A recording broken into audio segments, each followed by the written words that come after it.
Named the Gap Eye. Yeah. Yeah, this is the thumbnail. This is definitely what we're going with. Hold on, I got it. I'll show you. Was it in the last 2 100 weeks that like we got more details about the Pokemon anime too, or was that before that? Yep. Yeah. First episode of the new Pokemon anime was on there too. Here we go.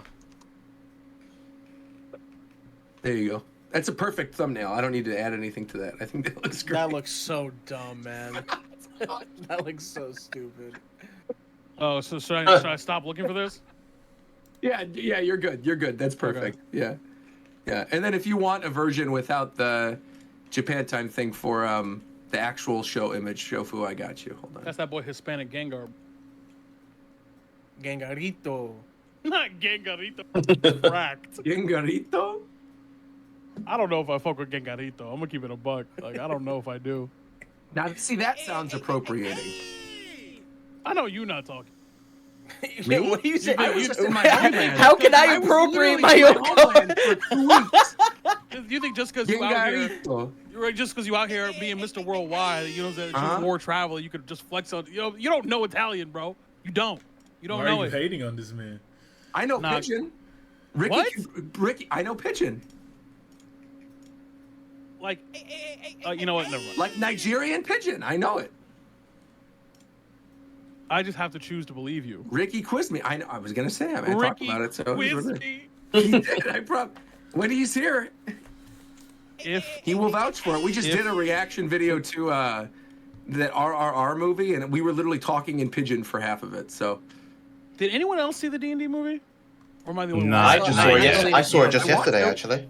What'd you think? Are we going to talk about it on the show? We could, yeah, for sure. I thought it was a pretty fun time. I quite enjoyed it. I'm going to say it again on the show, but that movie is way better than it has any right to be.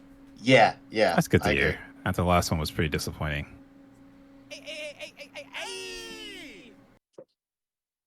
Yeah, it looks good based on everything I saw. Yeah, wasn't the last D&D movie the one with like fucking Tom Hanks? And they like with Marlon Wayans, right? Where he plays like whoa, what's going on there? My headphones were doubling for a second. There we go. Oh, the SF6 demo's fire, bro. You can't even give them you can't give people a free demo of like only the single player game, bro, because they'll find a way to get into the lab, bro. It's really sick. Yeah.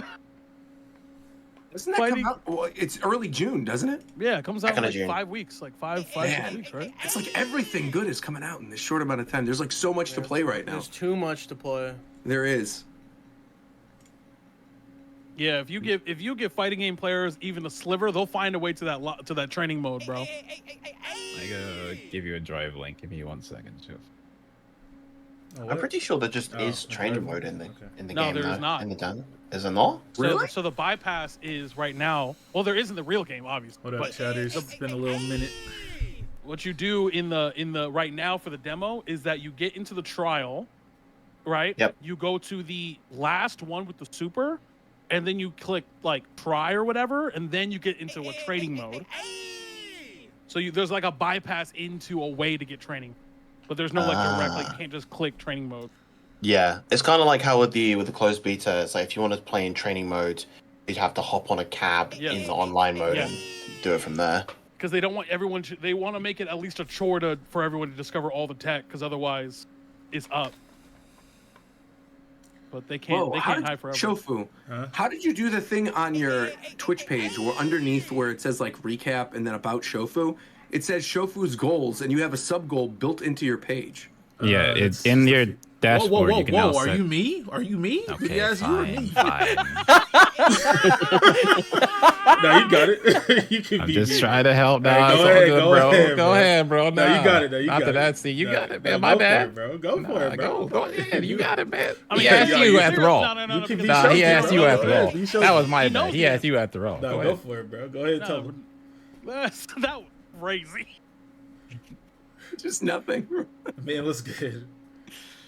Because I knew you could do that for followers, but I didn't know you could do that for subs. You can add it to your quick actions. Yeah, they added it recently. It's just they're adding they're basically adding like things like that in like their own notification system as well. Oh, I kind of like that. Yeah, so Twitch finally has integrated notifications. You don't have to use Streamlabs or whatever the hell else there is out there.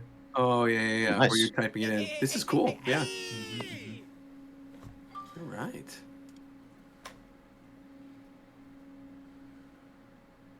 Fidel is arguing about his father, says the chat. Baba G's I and didn't Young think Chuds, Fidel thank you guys had a for the subs, father. man. You don't know that nigga. Been gone for a little minute. What have you been up to? Been going through some things, man. But it's all good. Good things or bad things? I wouldn't say good. But just things. It's gonna be like just 60 things, man. minutes. I understand. Italy Kind of was okay. nice. We're waiting on Fidel anyway. Yeah, you gotta Oh. flex on us with your trip. I should have recorded an intro while I was there for Japan. Actually- I should have been like, on Yeah, Yeah, today. that Yeah. would have been What? actually pretty good. Fuck That would've been everything funny. else that you know what I'm saying that we're gonna talk about. Virums and Shadowbringers. It's really up. It's really Bro. up. True. This true. whole Nice, thing has been nice. so fucking good. It's Oh, really I know. Shadowbringers upstairs. really is incredible. Yeah, that expansion's incredible. Playing that while I had COVID and literally like not doing anything else, just sitting in my room and playing that for 6 hours was so much fun. I rarely ever do that for PC games, especially. And I just wanted to keep going. I was going through all the different story quests. And I'm somebody who doesn't really care about like a lot of the minutia of the story. But I feel like every single scene in Shadowbringers had me hooked. So yeah, I'm excited for you to get to the end. Yeah, it's just told in a much better way than I think Yes. the previous expansion. It It's is. just so much. Correct. It's a lot easier to digest. It's very simple to follow, but it's very. It does a really good job of keeping you invested in everything. Especially coming off of Stormblood, right? Because I feel like Stormblood, there was so much extra dialogue that didn't need to be there, and Yeah, even some, yeah. like some of the story quests where you're in the camp and then you have to go back to the camp and go. Like, I was done with it by halfway through, but yeah, Shadowbringers beginning to end was fire. So And that's Very my happy for second you. favorite. Crazy. I need to beat Endwalker, man. Yes, you do. I gotta fumbled by start not Endwalker. joining Very, that very that good. promo that they had going on, where you just play for like 14 days for free or whatever it was. Yes. It's worth the $12 if you know you're just like pick a month and you're saying I'm gonna finish it in this month and just pay for the 1 month. Like it's worth. Yeah. sure. It's worth. Bro. Again, there's too much shit, man. Like Tear of the No, Kingdom, I get it. Xenoblade, Yeah. man. Fuck. Oh, I get it. Yeah, the Xenoblade DLC. That's right. And then dropping Yes, that sir. Battle Network just coming Wait, that out. was- and then that wasn't all Advance fan Wars. art? That's not all fan art? No. No. That I'm assuming we're all talking about The the same Xenoblade picture. stuff? Yeah. No, Yeah, no, that's no, not fan art, that's no, the that's, West. that's Where not everyone's that's looking not fan tough? art. no, No, that's that's part of the actually real. them. What the fuck? Yeah, Shulk and Rex. What? They became grown ass men, bro. What the fuck happened, bro? They became fatherly They figures. went on bro. adventures and then grew from the experiences. What Oh my the God. fuck, I got bro? Styles, Jets. Thank you guys for the subs, man. Oh yeah, Chad. Everyone, What's up, Styles? go into Shofu stream if you don't want to Yeah. hear Xenoblade in the I background. guess Styles. Been a while. I just farted, man. I'm sorry. Hey, what? Hello. What? I thought it picked up on the microphone, so I said I'm sorry. But I guess shit. not. Yo, Come on, man. your gain's that high? Or are you farting that Yeah, I loud? don't know. I was just next to my mic. I'm sitting here next to the mic. It's only one of these two, right? Right. Exactly. He Right, really bro. be farting that loud, bro. That boy be Putin back there. 112 That boy be months. Putin. Be better. You got that. I agree. Glucose, thank you for 20 months, bro.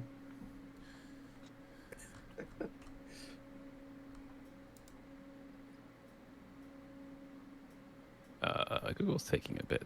Actually, yo, real quick before we start, anyone in my chat got the Bucks score? I'll look it up right now. It is 101 to 96, Milwaukee. Okay.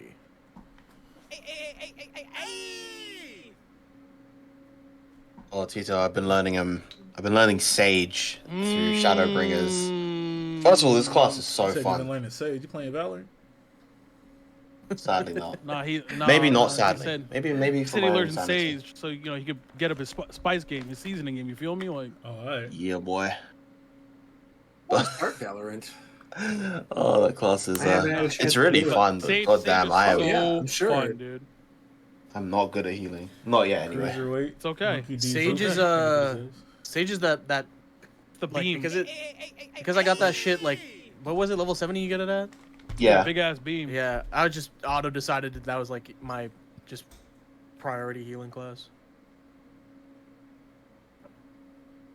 But it's just like going into these Shadowbringers dungeons with my day 3 healer. Yes, sir. Oh, true. trying to learn these mechanics as I'm going Yeah. through and just fumbling all over the place. It's been great. Best time to learn. Yes, I sir. feel like I could have put this on Mega and it would be done by now. Why is this taking so Chop, my brother. Still got Fidel, you know, So you think we wait being for him? Fidel. We never wait for Fidel. I- Just Who's go this if guy you think join. he is, No, we man? can start without him. Yeah, that's fine. I'm just using it as an excuse. Yeah. It makes myself feel better for this taking so long. Don't mind me.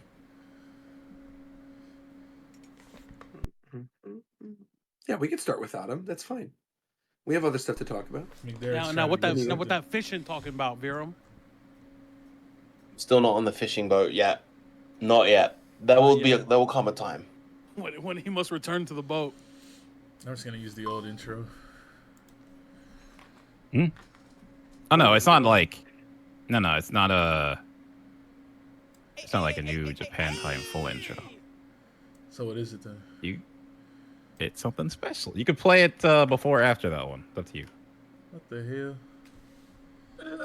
What the Chop, man. Omar, thank you for 91 months, bro. Omar on the come up. Challenger, what's good, man? Who's He really did come up. That's guy? my dude, bro. Okay, but chat, do you know Good what shit, the S Omar. stands for? Do you know what the S in Daryl S. Lewis stands for? Vera might know.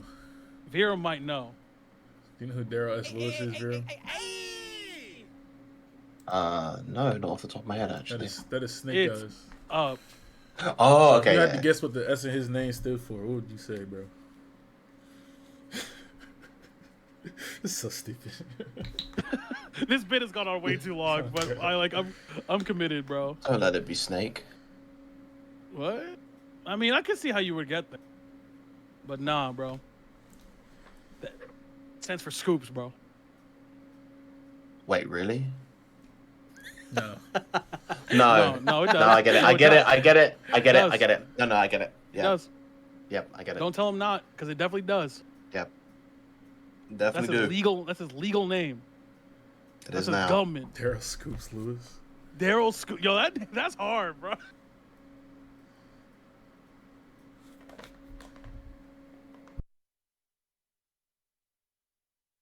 Hey, man. What's the holdup?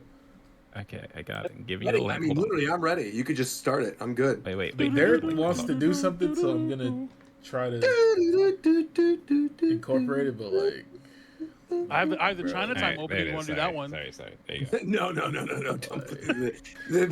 do that. The Only Chinatown on opening. Chinatown. The Chinatown It- opening yes. is crazy. But we can't do that for a regular show. The Chinatown opening's too Chinatown much. OP is crazy, Bro, how the fuck is this file 2 gigs, bro? What did you do? That was 2 gigs? How long is this I video? mean, it would be shorter if it was a How long is this 8265. video? What's the But I duration had of to this make video? it 8264. What is the duration of this video? 6 minutes. And it's 2 gigs. Bro, somebody take his computer away. Hey, this one wasn't in 4K at least. Gigs? Or 2K. You sending me a 2 gig video on a whim, bro. Yes. Well, it wasn't. I planned to do this. It just took longer than I thought. Jesus there you go. fucking Christ. I'm excited to see what you put together. This must That's an be act some of good. terrorism.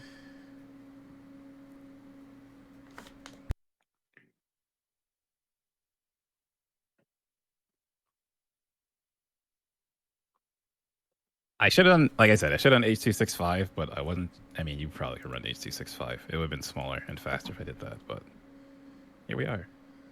It is what it is, man. My PC kind of loud right now. I ain't gonna lie to you. Did you try that broadcast thing yet? Nope. Should give it a go. It's pretty good. Yeah, I'll do more research. I haven't done my research yet. 'Cause, yeah, my PC sits right next to me, so I have to use it. Otherwise, it'll just be there the whole time. I don't know if the Mario movie is really a movie you can get spoiled on, bro.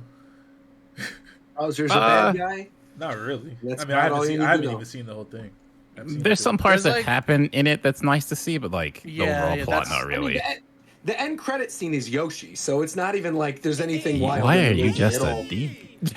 It's not. No, my point is that like it's not a spoiler. It's Yoshi. It's like it's not like a major story thing. You know, it's just like very obvious stuff. It's like Nothing Tails to Also, in say. the I'm end in credits the in the camp that first if you Sonic. haven't seen this movie by now, you were probably never gonna watch it. Like, Yeah, like You just spoiled I it don't for know some about, people. I don't know Roger. about all that. I don't care about those people. You know this why? movie I has was this in movie has Italy. been I out shouldn't have for even I like. care read about that you out now, loud. That's Shofu. my Now bad. Shofu. That's my Shofu. If are you upset about knowing about Yoshi? Because then I'll apologize deeply. No, I don't care about spoilers for things. Like, Yeah, then I don't care about any of these other randoms in the chat. What That's do I care? so Yoshi's the end inconsiderate, credits scene. bro. I don't care. I don't care about him. What the fuck is your problem? Yo, Roger. Chat, just know that I would never do that to you. Hey, yo, Roger. Be better, man. There you go. There we go. That's perfect. We brought it back. Bring it We in brought full it back. circle. There you go. Very We brought good. it back. Good work. Good work. Bringing it back. Hey. All right, let's see. Finally got this damn. I just fire. can't believe Danny DeVito is gonna voice. You know what I'm saying, Wario. That shit would be crazy. Can I even do this? How does this work? What's crazy is that they didn't hit me up. Oh god, bro. Oh? No, that's facts. Coast, that's facts, bro. Like, what are they doing, bro? That's what I'm saying. Like, I need Willem Dafoe and Waluigi, bro. That's unhinged. That would be so perfect. Willem Dafoe as Waluigi is actually sick. That'd be hilarious. bro, his range is crazy.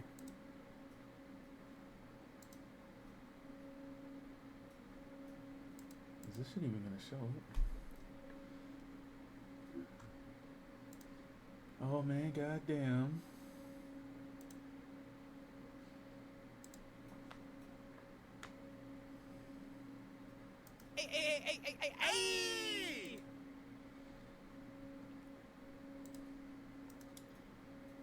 Oi.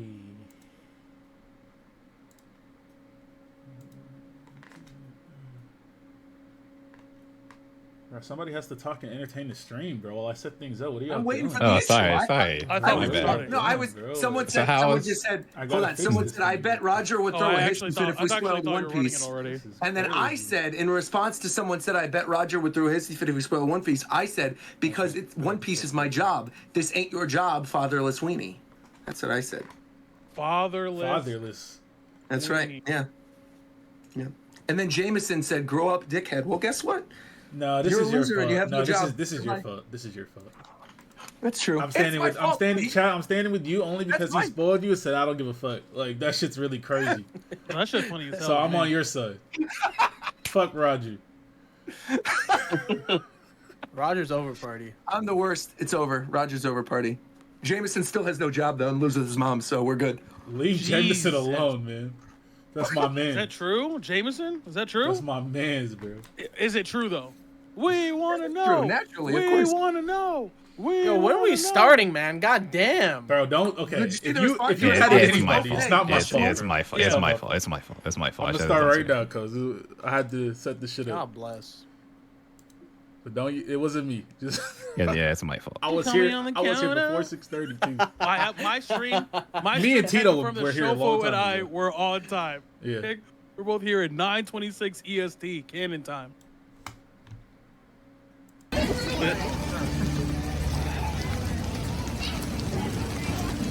The next episode of the Japan Time podcast starts right now.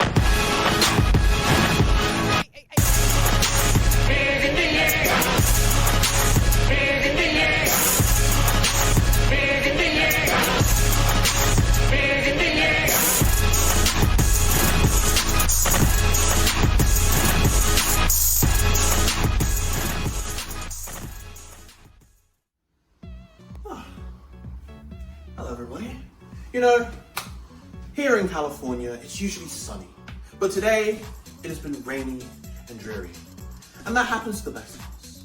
And I find that on these rainy, dreary days, we have to keep our spirits up. We have these bad days every now and then, our days where our execution is bad, where we're dropping our combos, where our mind's not in the right place.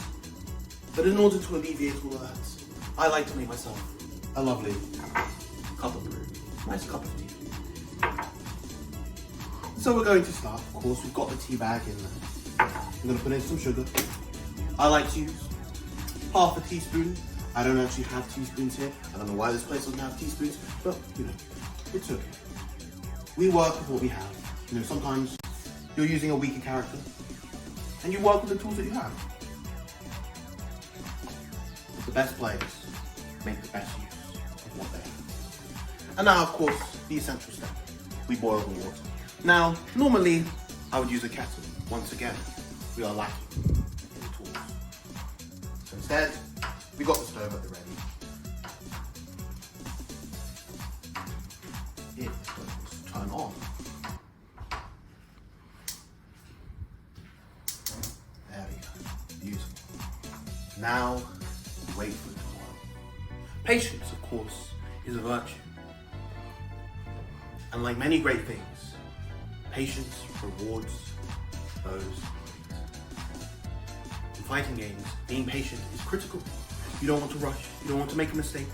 And so, patience in these situations will allow you to capitalize on your opponent's openings, their misgivings. This water will take a little bit of a while to boil, but when it's done, it'll be great. Key thing, see that thing over there? We call that a microwave. Do not boil your water in that thing. If you do, I will come and find you. I will find you. I'll break into your house and I'll slap the shit out of whatever you tried to brew out of that thing, okay?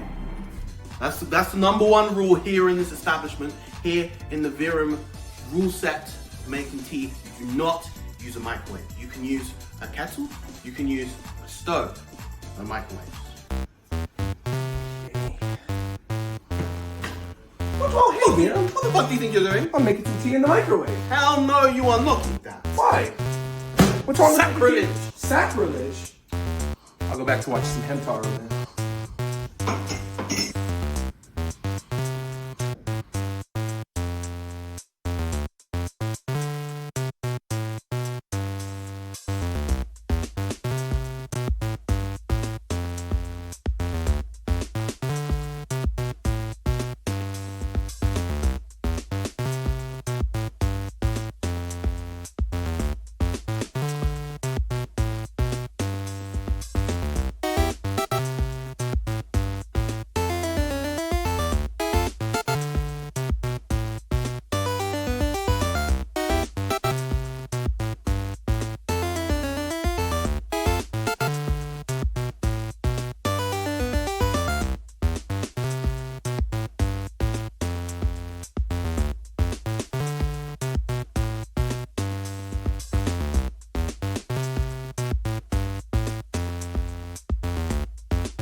Welcome back, everybody. Alright, our water is boiled. Now, of course, pour it carefully into the bowl. A good amount, alright. Now, the finishing touch, I like to have some milk with mine.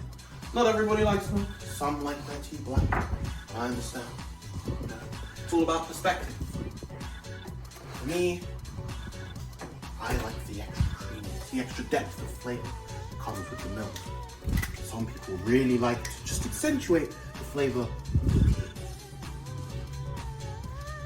Much like how different players like to play with different characters, they like to play the same characters in different ways.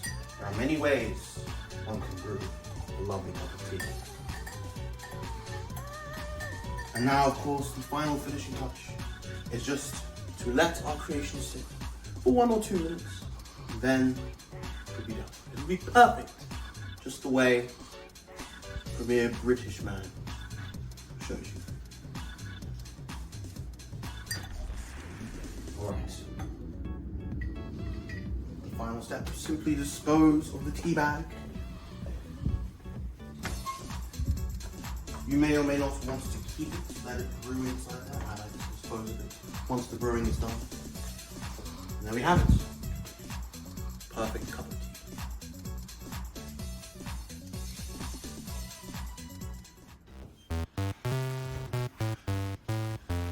Oh, you made some tea? Don't mind if I do.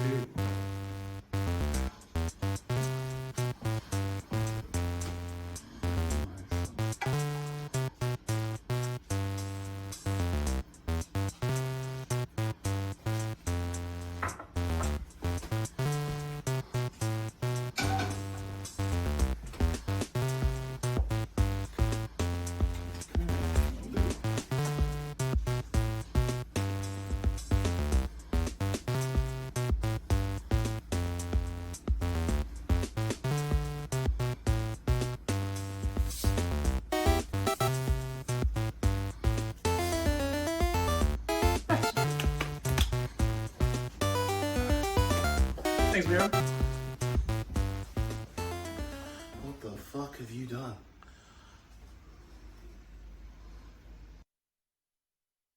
Man, what the hell? Hello, everybody, and welcome to the Tea Time Podcast for April 24th, 2023. I'm your host, the illustrious... what do you even want to call me? The chat was calling me a whole bunch of names before we got started because I spoiled the end credits of the Mario movie. But it doesn't matter because I still have a job, unlike Jameson. But I'm joined by my host. What's going on, Shofu? How are you, buddy? Don't do that. I had You to. gonna I'm say sorry. hi to me after that, Jameson? I'm sorry, man. I fuck with you, bro. You didn't do Thank anything you. to deserve this, man. And I'm all right. I'll be That's all right. right. Man. Speaking of someone who doesn't deserve any of the things that we throw at him, we have McDareth. What's going on, McDareth? Hey, I feel like I should be concerned with that segue, but what's up? Doing well? Well, no, You I know, mean, like, because people are always mean to you, and they're always saying we should be nicer to you. Same with Fidel, who's not here, though, so we're going to pick on Fidel if he comes late. But Yo, you are fuck safe this Fidel. week, McDareth. For now. They do say we should be nicer. We should be nicer to McDareth, but we're not we really should be. being I mean, know. though. Like, we're Yeah, not it's really, not. It's not 'Cause really we actually being like mean. him, We unlike all know Jameson, each exactly. other. Bro, leave Jameson alone, man. I don't even know him. Me neither, and nobody ever will, because he has no job and Oh, no prospects. oh Anyway, my God. continuing on, I also want to give a quick shout out to McDareth, because McDareth, something happened this past week, and Shofu, I don't know if you know what I'm about to refer to, but something happened this week that shocked me. My jaw was on the floor when I saw this. Nintendo made a tweet about a certain game, McDareth. Do you know what I'm talking about? Oh yeah. They talked. They what showed happened? Mega Blastoise from Pokken. Yeah. That's right. What do you think? What do you think is going on with Pokken? Do you think they're going to make a new game? Since our last What do you Pokken update, nothing really has changed. They made that tweet, but the chips are in place. Okay. Is it Hoshino? I think it is. I might have got his name wrong now because it's been a while. But the person who was the lead dev on Pokken at Namco Bandai now works at Nintendo, or works at Pokemon Company. He was lead dev for Unite, and now he's no longer on Unite. So there's a person at Pokemon Company who still likes Pokken. Like, he went to the last Pokken event at Worlds. He went to that over watching Unite, which was the game he was currently working on, to support the Pokken scene and take a picture with them and watch the finals. So he still likes Pokken. Harada has tweeted saying that basically they want to do another Pokken. They're just waiting on Nintendo to give them the go-ahead. So the chips are in place. It's inevitable, I'm telling you. Something else that's inevitable is the fact that the Xenoblade DLC is going to be played by Coast next week. What's going on, Coast? How are you, buddy? Yes, sir. We got the Xenoblade DLC next week, or technically tomorrow. It's Oh, tomorrow. yeah, that's right. Tomorrow. Right. Yeah, and then we got Tears of the Kingdom in like a week or so as well, man. Nintendo gamers are eating good recently, man. Someone else who's eating good based on that video is Tito. What's going on, Tito? All right. I mean, look, man. I've been that video is clearly doctored. That was not me. Okay. Someone was breathing heavy. All I know is that Look, cameraman was man, really you breathing. know that I had a sinus infection when I recorded that. You know that. And I'm fat. So it's double bad. Look, I was Okay? in a hamster outfit. I have nothing. I'm I just can't say saying. anything. I had a sinus infection. I could barely breathe out my shit. Like, it was crazy. Like, and more importantly, I'm fat. So I don't know. But I held that motherfucker steady though. Hold on. That's true. And someone, who always holds a steady job, someone who should always be respected, someone who taught us how to make tea correctly, is of course the one and only Viram. Welcome to the show this week, Viram. It's a pleasure to be here as always. Also, chat, if you didn't know, it was, well, technically in my time it's not my birthday, but for a lot of you who aren't in... Cumpleaños Happy feliz. birthday! Yeah, Happy it's birthday basically still my to birthday. you. Happy birthday, Viram. How old are you now? 28. Be better. All right. Anyway, before we finish, You're older than me! Oh my god. Oh my Like, god. he didn't say be older. I He said be better. No. Roger We all came love back Viram. from Italy with the most vile mindset ever. I You know know why? what What they do to you over mafia there, bro? blood in me now is what it is. It's I got because the capo in me. Hey, people yo. are Yeah, man, nice I'm, over I'm there, going to probably. Greece this weekend, so I'm gonna be doing Bro, good. why are you flexing on him? Look at this. Congratulations to my my Euro hopping brother Viram. Congratulations. Greece is lovely this time of year, so I think you're gonna have a good time. I'm looking forward to it. One thing, though, I do want to shout out at the very beginning of the show, because this happened since the last show. A lot of stuff has actually happened. This is probably going to be a long one today. We have Mario news, Zelda news, Final Fantasy, Street Fighter, a whole bunch of stuff. But we have a small cast this week. A lot of people are out. I think Fidel is still streaming because he hit some sub goal.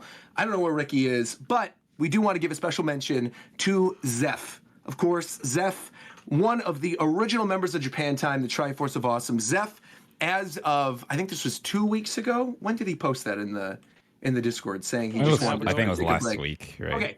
So Zeph tweeted this and put it in the Discord and everything and wanted us to read this on the show. So this is just his message to the Japan Time crew saying, I've sort of been delaying the inevitable here, and it's sort of hard to announce, but I'm just going to get it over with. Sorry to the people in here who watch avidly and actually care about my presence on Japan Time, but for now I have stepped down from Japan Time. Nothing is wrong. I'm fine. I have nothing against anyone on the cast, but I'm not going to be answering any questions about this, and so I'm not being rude if I ignore you. I just want my boundaries respected. Again, I'm sorry to anyone who this disappoints, but this is for the best, and personally, it was just a good time for me. I don't like pinging, but I will pin this in general for at least until the next Japan Time episode airs. Zeph has been one of the longest members on the show. He's been here since the very, very beginning. Obviously, always brought a fun, fresh perspective. He is going to be missed greatly. Obviously, the door is always open whenever he wants to come back. We love Zeph and appreciate Zeph. I know Warchamp wanted to say some things too, but I know Warchamp's busy right now too. So a lot of us are busy. A lot of people are missing, but we still wanted to give a proper send-off to Zeph. We wish nothing but the best for him. Great dude. And again, doors always open. If he ever wants to come back and do shows, we are more than happy to have him. But yeah, that is that. We are absolutely going to miss him. If you Miss the if you Gengars. do want to hear his voice still, go catch him on Twitter or Yes. his stream. Twitch.tv/Captain Zeph. You could check him there as well, absolutely. And I think there's still content that we filmed prior to him leaving. That's like Japan Time bonus stuff that should probably be up. But yeah, if you want to catch him playing Battle Network or something, or just chill and hang out, obviously Zeph streams on Twitch, so make sure to send him some love, hit that follow button, and yeah, our Gengar will always be appreciated, but I wanted to shout that out at the very beginning. Now, with all that being said, what should we start with? Because there was a lot. I think, first thing, how many of you were actually on the spoiler cast for the Mario movie? Because I think we should maybe get the Mario stuff out of the way now, if there's anyone else. It was that wants to say me, things about it. Viram, and Mike. Okay. So really, is there anyone else in the... I guess me and Tito. We didn't talk about it. And Fidel also was not wouldn't there. have either. Okay, exactly. So we'll touch on it very briefly. Mario movie, again, if you want to watch a full spoiler cast about the movie, you can go check out the Japan Time YouTube channel. There's a full video there with a breakdown of a lot of the stuff that was in the movie. Overall, I greatly enjoyed it. I don't know about you guys, but I feel like it was a lot of fun, packed with Easter eggs. I think it could have dealt with more Luigi. I think it's the Mario Brothers movie, and there was a little too little Luigi. But on the whole, otherwise, greatly enjoyed it. and I'm looking forward to the next one. Yeah, that was Yeah. my thing watching it real fast is because it was my first Illumination movie, so like the speed of the movie was like a little wild because I would like more moments where you could sit on characters and like build them out and scenes like that, but it's like no, we just got to go to the next scene. They just kind of move. But I still enjoy the movie. I haven't watched it, but I heard some people were not to like paint it in a bad light with how people are nowadays, but people were upset that Mario didn't get too much like lead character service, and it was a lot of Peach in the limelight, which again I can't attest to that. Like I don't know. So I think so in this movie, like Mario is an isekai. Like Always has been, of course. it always has been. People just don't know that Mario is actually just an isekai. So for those people who know what that is, it's just a trope that exists where normal guy in normal world goes to fantasy world where he's just a normal guy. And in all of those, there has to be a character who relates, who explains the world to the main character. And in this movie, it was Peach.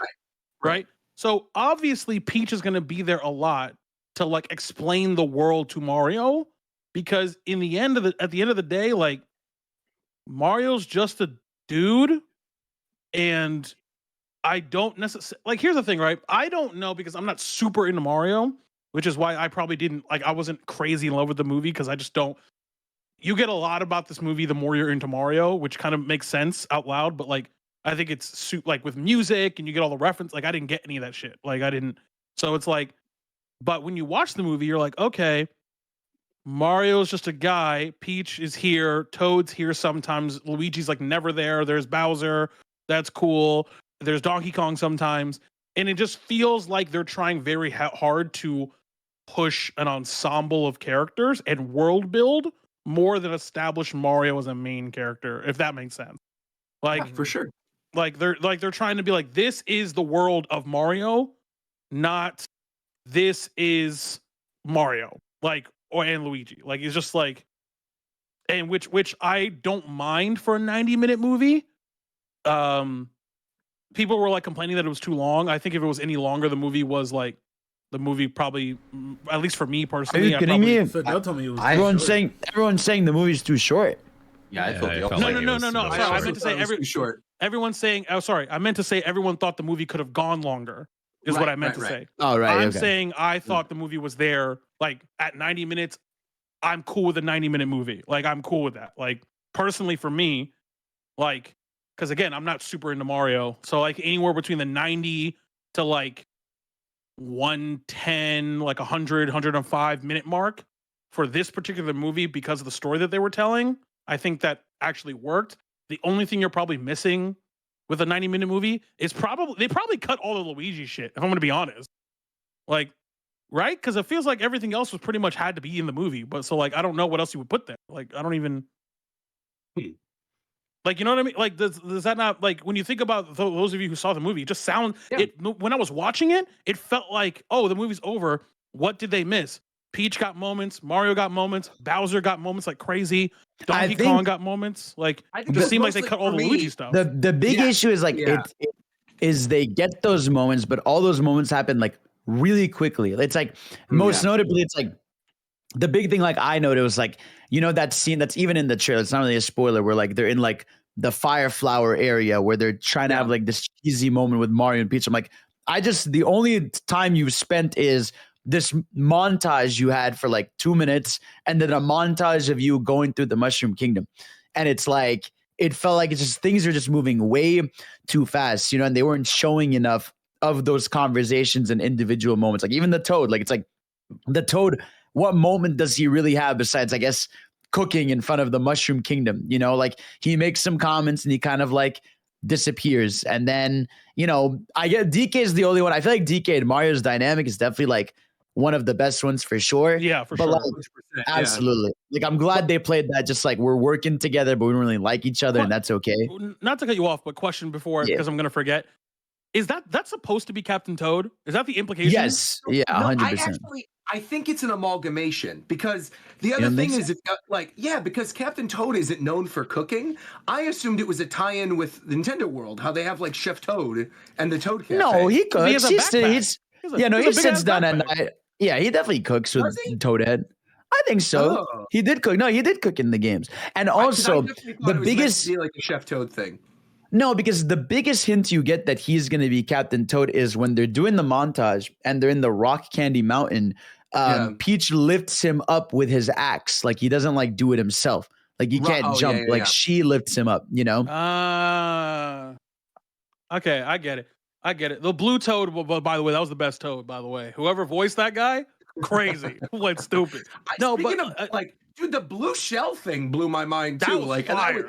Turning the blue shell into a suicide bomber, I think, was one of the coolest things they could have done, and it certainly was not something that I expected at all. I thought that was such a great sequence, and I guess like in terms everything of about that sequence besides him yelling his name. I thought that was pretty silly. Well, because technically, isn't the name of the thing a Spiky Spiky Shell? Yeah. Right. It's not Blue Shell, but he was a big hater, like me and Jameson. Honestly, it's like just a huge hater. But I definitely agree with a lot of what Fidel said, but I also think I don't know, I forget who said it. It was the first Illumination movie, but this is a very people go the reason why Despicable Me was so successful as an Illumination film is because it's not like Illumination's other films. It's just not the pacing in Despicable Me is more Pixar pacing, but if you look at every other movie that they do, it's actually at roughly the same pace, in terms of shit happening back to back. But regardless of that, I think as far as directing, to kind of back up what you said, Fidel, I also think that's a conscious choice. They chose to world build over character develop. That's 100%. That's a choice that they made, and I understand I understand people, not you, but people being no, I wanted more interaction with the character, and I get it. But I also, going into that movie, I know, watching it as an adult, not a little child who it's made for, this movie is not really about Mario and all them. It's them to establish the entirety of the universe. Then they can get to all the other shit later. I know that they're definitely going to, because that shit made millions, almost billions, bajillions of dollars. Is it even out in Japan yet? No. No. Yeah, so it's that shit's already gonna make broken so records. much It's more. beaten Frozen 2 already. Nintendo said that just off of this performance alone that they want to make more. And I'm actually curious. I wanted to ask you guys this: what you guys think the next IP Nintendo would choose for? No, I'm glad you asked, because I actually think I know what it is, and I don't. Me think it's personally, Zelda. I think it's DK. I think it's Pikmin. Oh no! And here's why. Pikmin is a franchise that I feel like Miyamoto absolutely positively loves, right? He wants to do stuff with Pikmin. He actively goes out of his way to try to promote Pikmin. There's Pikmin Easter eggs in Nintendo World. There's Pikmin Easter eggs in the movie. The Pikmin, if you really think about it, what are they? Trash. They are minions that don't talk, that make weird noises, that are just a bunch of little goofballs. And Illumination is known for making Minion movies. So they can literally take the formula of the Minion movies and put that onto the Pikmin franchise. And I also feel like Pikmin, of any of the other video game franchises that Nintendo has that they can pull from, I feel like Zelda is already a big franchise. Animal Crossing's already big. Splatoon's already big. And I think they kind of need Pikmin to still break out. It hasn't had its moment yet, right? Stop the cap, bro. Stop the cap. What do you mean? Something being big is all the more reason to make it a movie over something. Exactly. Yeah, because they want the movie to be lucrative. 100%, of course. But I think they could see Pikmin as an opportunity for the reverse, right? To take a franchise that isn't necessarily huge and actually get it on the level that I think Miyamoto's always wanted it to be on. Roger, I'm gonna be real. If they make a Pikmin movie, that shit going straight to streaming. Yeah, man. bro. This is it's not like there's a reason why they did Guardians 18 movies in. You know what I mean? I was gonna compare Pikmin to Ant-Man. Yeah, no, he's honestly. right. I don't think they do Pikmin Pikmin next. does seem more like an Ant-Man for sure. No. Personally, I think why they would do DK first is because they have all those assets already from the Mario movie that they don't have to do a ton of work again. And there's a lot of DK characters in the Mario movie that don't necessarily make sense unless there is like a DK movie to begin with, so Yeah. that they can already build off of that. I mean, I also think Zelda would be great to go off of with the release of Tears of the Kingdom and the massive hype train that's been going on with that franchise recently. So But you don't think? I mean, Tears of the Kingdom is coming out in like 2 weeks. Like, this Zelda movie wouldn't be coming out, or whatever the next Nintendo movie is going to be, wouldn't be coming out for at least like 2 years minimum. they could still make an announcement within this year that would still tail off into that hype. You know? Yeah, I could see I'm that. gonna keep it a buck. I think I think you get Mario movies forever. Like, not forever, but like you get the next 3 movies that come out for Nintendo or Mario movie. Or Mario adjacent. Cinematic Universe. And then but anything else like is like if you get anything else in terms of like if you get an animated series through Netflix or something like that, like that's a Zelda shit. Or a Kirby or a new Kirby show. Because like, like clearly that's their demo is children. I mean, that's Mario's a children's movie. So it's like you get Mario. I think you get Super Mario Brothers movies 1, 2, and 3, and then the animated show is, pick a Zelda, pick a Legend of Zelda or Kirby because we all know they like Kirby's huge, but it's like it really depends on what they want to do. But it's like, like it would be crazy like if like there's a proper fully animated like Teen Titans adjacent like the original Teen Titans adjacent in terms of tonality Legend of Zelda. Because it's not going to be a cartoon. Legend of Zelda's not going to be a cartoon. It's going to be like an adult animation, young adult animation, basically. It'll be interesting to see if, because there was that Netflix Zelda thing that happened that was canceled by Nintendo. So it would be interesting to see if there is like a Nintendo type of streaming service that comes to fruition. I mean, at the very least, it could end up being, right? I mean, they could still do a Netflix Zelda show and just not have it be Illumination. Yeah. I think my concern is that, like, if Illumination does another Nintendo movie, I certainly don't want it to be Zelda because I think they're good at what they do, which is, could work for Mario, Donkey Kong, or like Pikmin, or even like Splatoon or something. But I think beyond that, I would rather a different studio. Yeah, Kirby, for sure. They could do like a goofy Kirby thing too. But I think Zelda would belong to like a more respected kind of studio. Like DreamWorks or something. I think Zelda. I think honestly, as someone said in chat, I was literally thinking the same thing. Like I just think Zelda's 2D. I think Zelda's traditional TV show. The people who drew, someone mentioned in chat, the people who drew the Castlevania. Oh yeah, studio. That would be cool. Sure. Yeah. Crazy. I mean, the other thing is too with Zelda. I feel like they already reached out to, was it Studio Trigger? What was the one that did the Kid Icarus animation for Smash 4, where like Sakurai made a big deal about it? I forgot. But it's like it was a pretty famous studio, like a big animation studio. Maybe Wit. Yeah, I think Wit. Dude, a Wit animated Zelda that would be fire. Incredible. Yeah. The thing is, this is the thing. For me personally, I feel like people are talking about a possible, Nintendo type cinematic universe because that's what everyone's doing nowadays. If Nintendo opts to go for like some Smash Bros type of thing, it'll be very hard to integrate these types of, mediums, whether it's like 2D animated and 3D animated, to bring them all together in one film. It would be a little difficult. I don't think so. I feel like Smash Brothers, the whole thing with Smash Brothers is Sakurai's always gone out of his way to make all the characters feel as if they're existing in one world, despite what their art styles are in the games. Yeah. And he goes out of his way to do that every time. Like with Brawl, you had the very realistic kind of textures. With Smash 4, you had the high saturation, the brightness. I feel like they would do something similar to that. I think maybe they would use the same voice actors or something, even if the art style was different. I agree. But I think overall they would have a shared art style in whatever the Smash Brothers. So two questions, and one is about Smash Bros. Whatever, but the second one's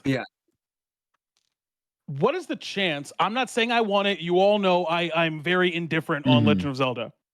Sure. But if it is going to be a major like IP in terms like Zelda or Link has to talk, right? Like he has to have a voice, right? I think he's gonna talk. Nah, I think he would. Nah, bro. If Mario's talking. Not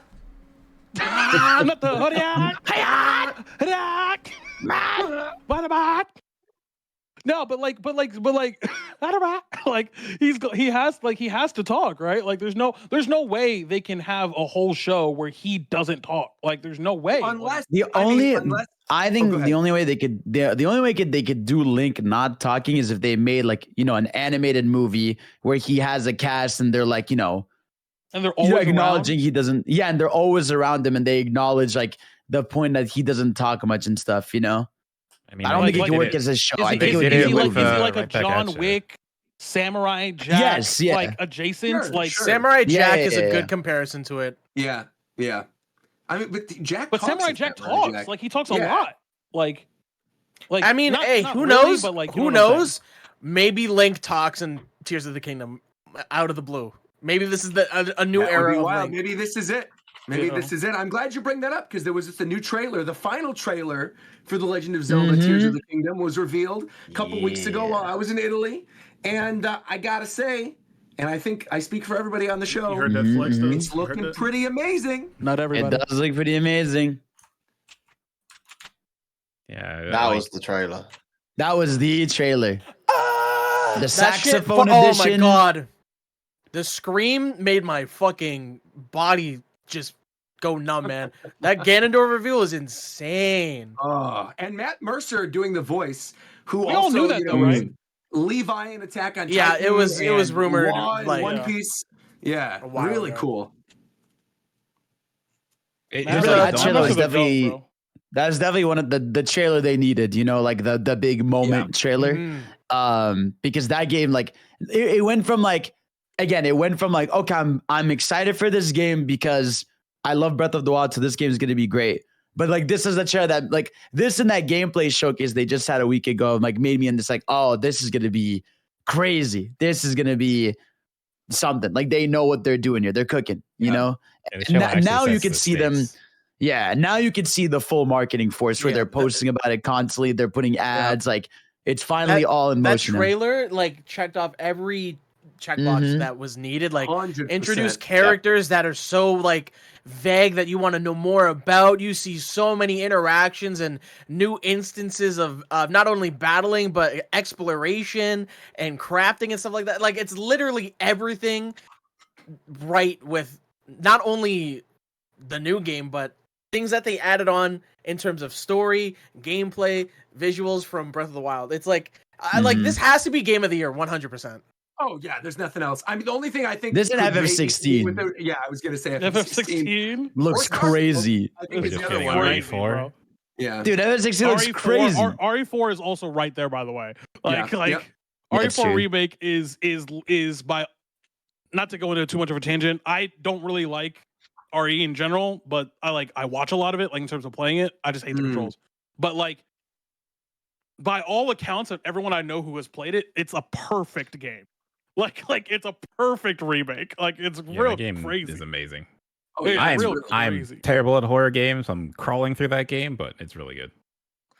So on the question. topic of Zelda, though, just real quick, Yeah, because yeah, yeah. Coach was bringing it up about like the things that we needed, and I feel like one thing that I needed prior to this was seeing dungeon-like areas, and I think that was something that they were weirdly like trying to hide in previous trailers, or like not really addressing, or they were like, oh, there's these sky islands, but they don't really look like giant dungeon areas. And this clearly, even if they're not technically dungeons, this is what I was looking for, right? Like the minecart area with the fire, that ice area with that giant ice dragon Goma thing. You have like the sand area with it looked like the fish boss from one of the old Zelda games, but now he's like a sand creature. There was just like a lot of areas that look like they are essentially could be the equivalent of dungeons and are these massive things that you explore with puzzles. There was the new commercial where they showed the underground area as well. And I feel like that is what I needed, right? I think for me, more than anything else, like story's great. I love seeing Ganondorf. I love seeing Sidon come back. I think was sick seeing him fight alongside Link. Really the cool. team attacks. Yeah. So cool. But I feel like for me personally,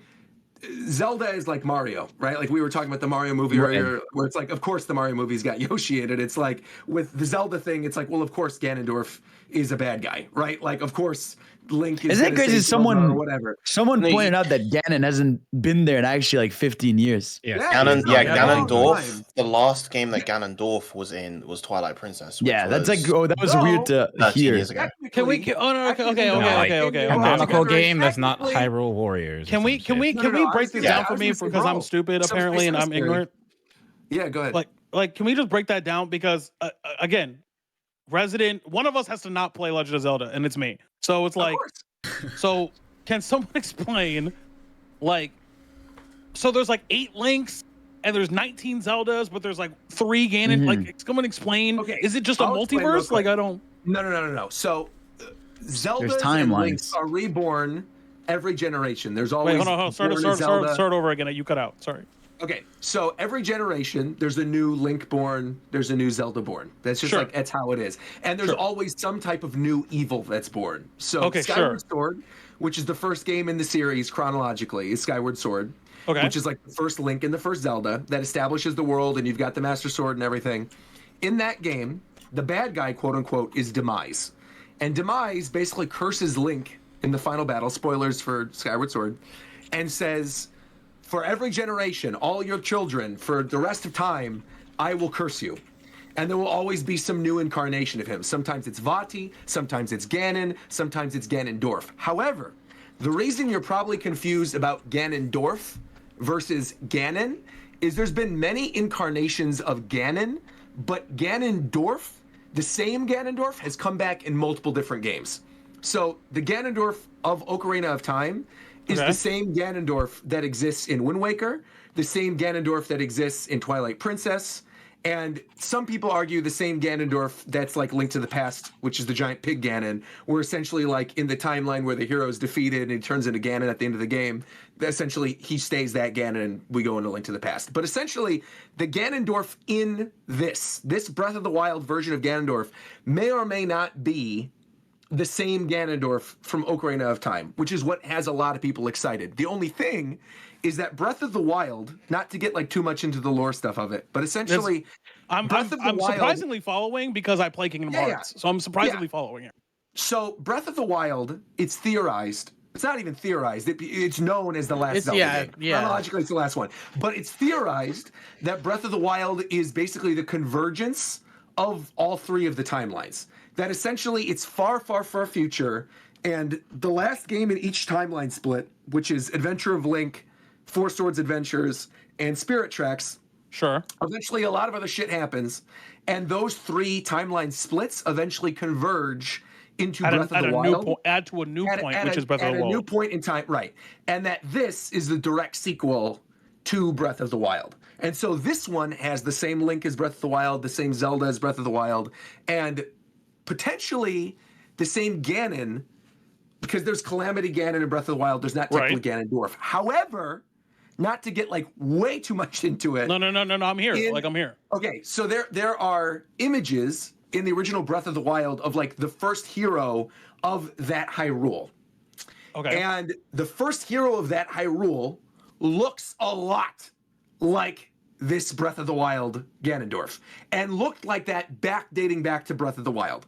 So some people are theorizing that in some way, the original hero, like the original Ganondorf that was actually good, somehow got morphed by the darkness of Demise or whatever, and has turned into the Ganondorf that eventually became Calamity Ganon and was, dehydrated to the bottom of the castle and all that stuff. But we don't know exactly. Okay, so let me see if I can explain this back to you. You tell me how wrong I am. Let's hear it. Yeah. So there is essentially just an evil force genesis at the first game.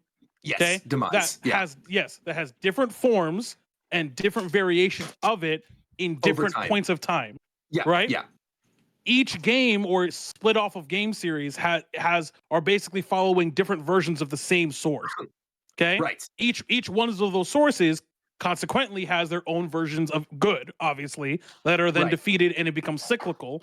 They all are, and then they do the thing that some time does, where they all diverge so much that eventually, if you go further enough into the future, they all converge into the same point. But it's the same source and the same for both. Because he said, "Yo, you're gonna just fight me forever, and they're like, oh no, and they're actually just fighting forever, but they're not aware that they're fighting forever, right? Yeah, like Well, each link yeah, right. Each one- doesn't know he's Like Link. each one is not Right, aware yeah. that Right. they are in a lineage of people who are destined to fight forever. Correct. Yeah, Eventually it's they like are, but okay, Destiny yeah, right. pulls. It's almost like the Triforce, because the Triforce is all the 3 pieces. All 3 of them must be present, so they almost always have to converge Oh. together. Right. And Oh, so the other thing I I did didn't it. bring up that someone brought up earlier in the chat too. Thanks, Congratulations, by the way. Thank you, everybody. The other thing that's kind of important to note is like Zelda is essentially the reincarnation of Hylia, who's like the good goddess, basically, from the very beginning. Sure. And the very first Zelda that's in Skyward Sword is like her reincarnation too. So that's like another aspect of it too. But that kind of confuses things, so I kind of left it out. But the only other thing that's kind of confusing though, but you got it, you nailed it, is that That's a lot of stuff I because wouldn't have to- Ocarina of Time. you said what, Shofu? Never mind. Oh, I was No, just gonna say, 'cause- bro. I Go tell ahead, you, the only reason why I was able to, I was like, okay, so this dude is basically Xehanort. Okay, so let me see if I can trace all the fucking bullshit. Okay, so he's Xehanort, but he's also like, but Link is like, I'm really out here, bro. Like it's great. The only other thing that's kind of weird is that with Link, right? Usually it's not the same Link, except if it's a direct sequel, right? If we get like Phantom Hourglass is a direct sequel to Wind Waker, so like Yeah, there's that's been, the like, same Link. 3, including Tears, that's a direct sequel. Right. And then the other thing is that Link, right, the Ocarina of Time version of Link, is essentially the most important one in all of the timelines because his death or success leads into all the other ones. So essentially, like, if he dies in Ocarina of Time, like assuming you get to the game over screen in the final boss, right? Sure. That branches one timeline in which, like, Hyrule goes into a decline, Ganon's revived, that goes into, like, Link to the Past, Oracle of Seasons, Link's Awakening, I think the original Zelda, and then Adventure of Link. And then there's the timeline in which Link beats Ganondorf, or beats Ganon in Ocarina of Time, and he's successful, and he stays in that timeline. He's successful, and he eventually goes back, but, like, the world lives on, right? With Sure. his success. That is, and he goes back to live his childhood. That is Majora's Mask, right? Because that's the same Link as a child. That's Majora's Mask. That kid in Majora's Mask then gets lost in the woods and becomes a skeleton and becomes the Link that teaches the Link of Twilight Princess how to use his abilities. So that leads into Twilight Princess. Yeah, there's like a skeleton guy who's teaching you Right. how to use the moves, and it's But technically the that skeleton Link. guy is the same Link from Majora's Mask and also the same Link that's Ocarina of Time Link. So there's that.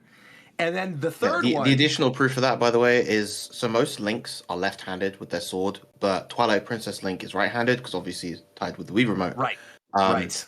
And the skeleton uses the left hand in the sword because he mirrors, because he's supposed to work as a mirror to your actions. Right, So that's that timeline. And then the other timeline is the world in which, you know, Hyrule goes on. Am I the only Ganondorf one is learning still here, alive. or is like Shofu? Are you listening? Like, No, I'm Be learning learning. plenty. The only Yeah, Zelda yeah, game yeah. I've played is Breath of the Wild. That was like my start. So I I'm don't know. happy to Okay. fill you in. This is good. Yeah, so yeah, I'm not listening. because like if it was just me, I didn't want to be like I didn't want to. I was no, just of course. Yeah. There's probably Please someone tell me if listening you're who bored. doesn't know Of this course. thing. that's why I'm asking. That's why Yeah. I was asking chat Yeah. too. I was asking anybody. Like I was like, okay, Yeah. So then the last one after all of that, which is like the adult timeline, is the one in which Link goes back, right? He goes back to live out his childhood in that one timeline that's Majora's Mask, but that leaves a Hyrule without Link. And the world is still good, right? Like Ganondorf was sealed away, whatever, everything's fine, but there's no longer a Link in that world.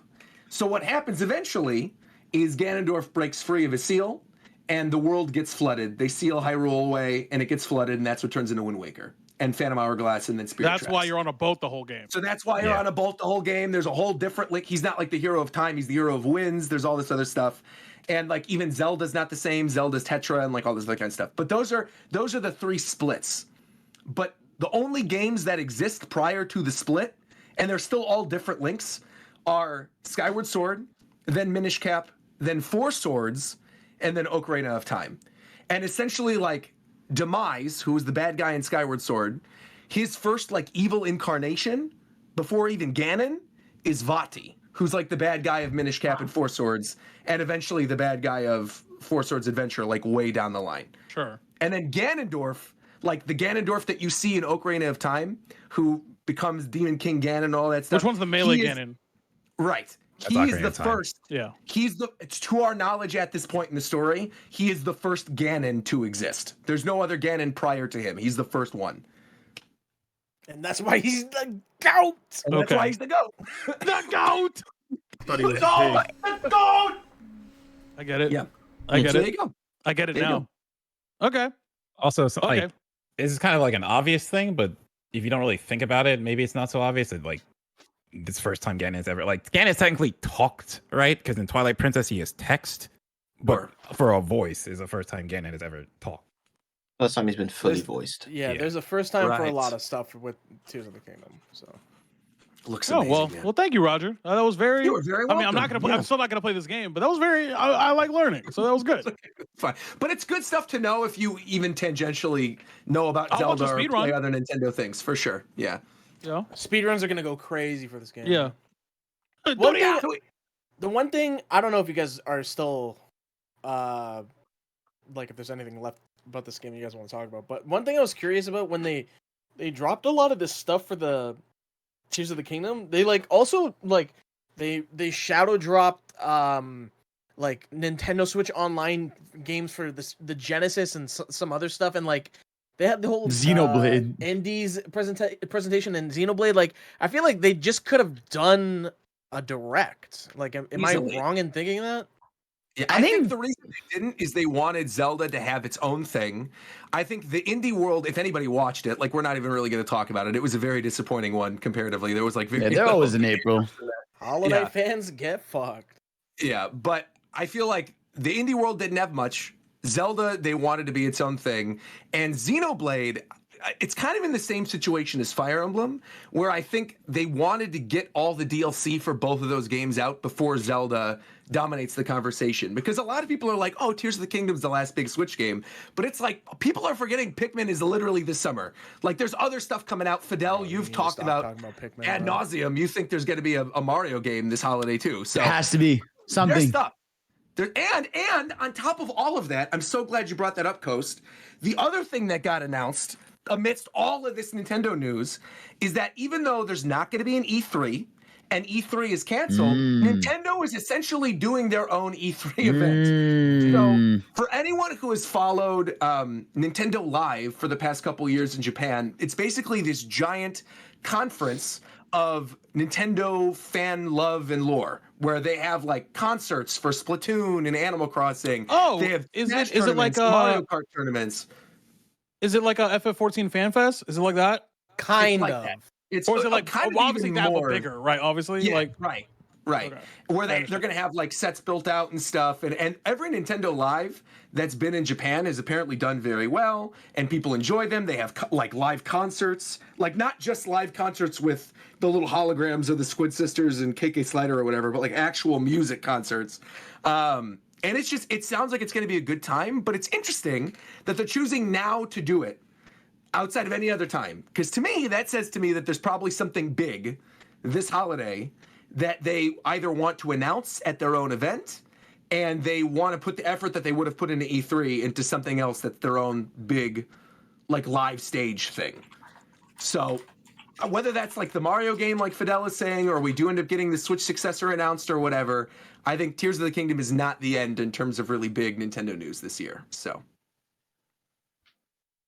Yeah, I'm just completely shocked by the fact they shadow dropped the Xenoblade DLC like that. Like I was fully expecting months later to see that Yeah. shit, and Yeah. and I was completely blown away by that. Kind of Didn't they fitting originally considering announce it was going that. to be by the end of the year? They didn't say it was going to be an early summer or late spring kind of game. Yeah, but again, just under the assumption with Tears of the Kingdom's release, Yeah. like I didn't expect it to be like weeks before. So I think it's also kind of fitting, just considering the base game was released quote early, because it originally had that September 2022 release date, and then it got pushed like to Yeah, like, they July. swapped it in Splatoon. Mm. I also have to say, I'm surprised that Fire Emblem has all its DLC done already. That's I because am that too. game Yeah, was quick. done. That game was done for a while, probably. Yeah, because it was originally intended to be an anniversary game, but they didn't want Yeah. to release it so close Yeah. to Three Houses.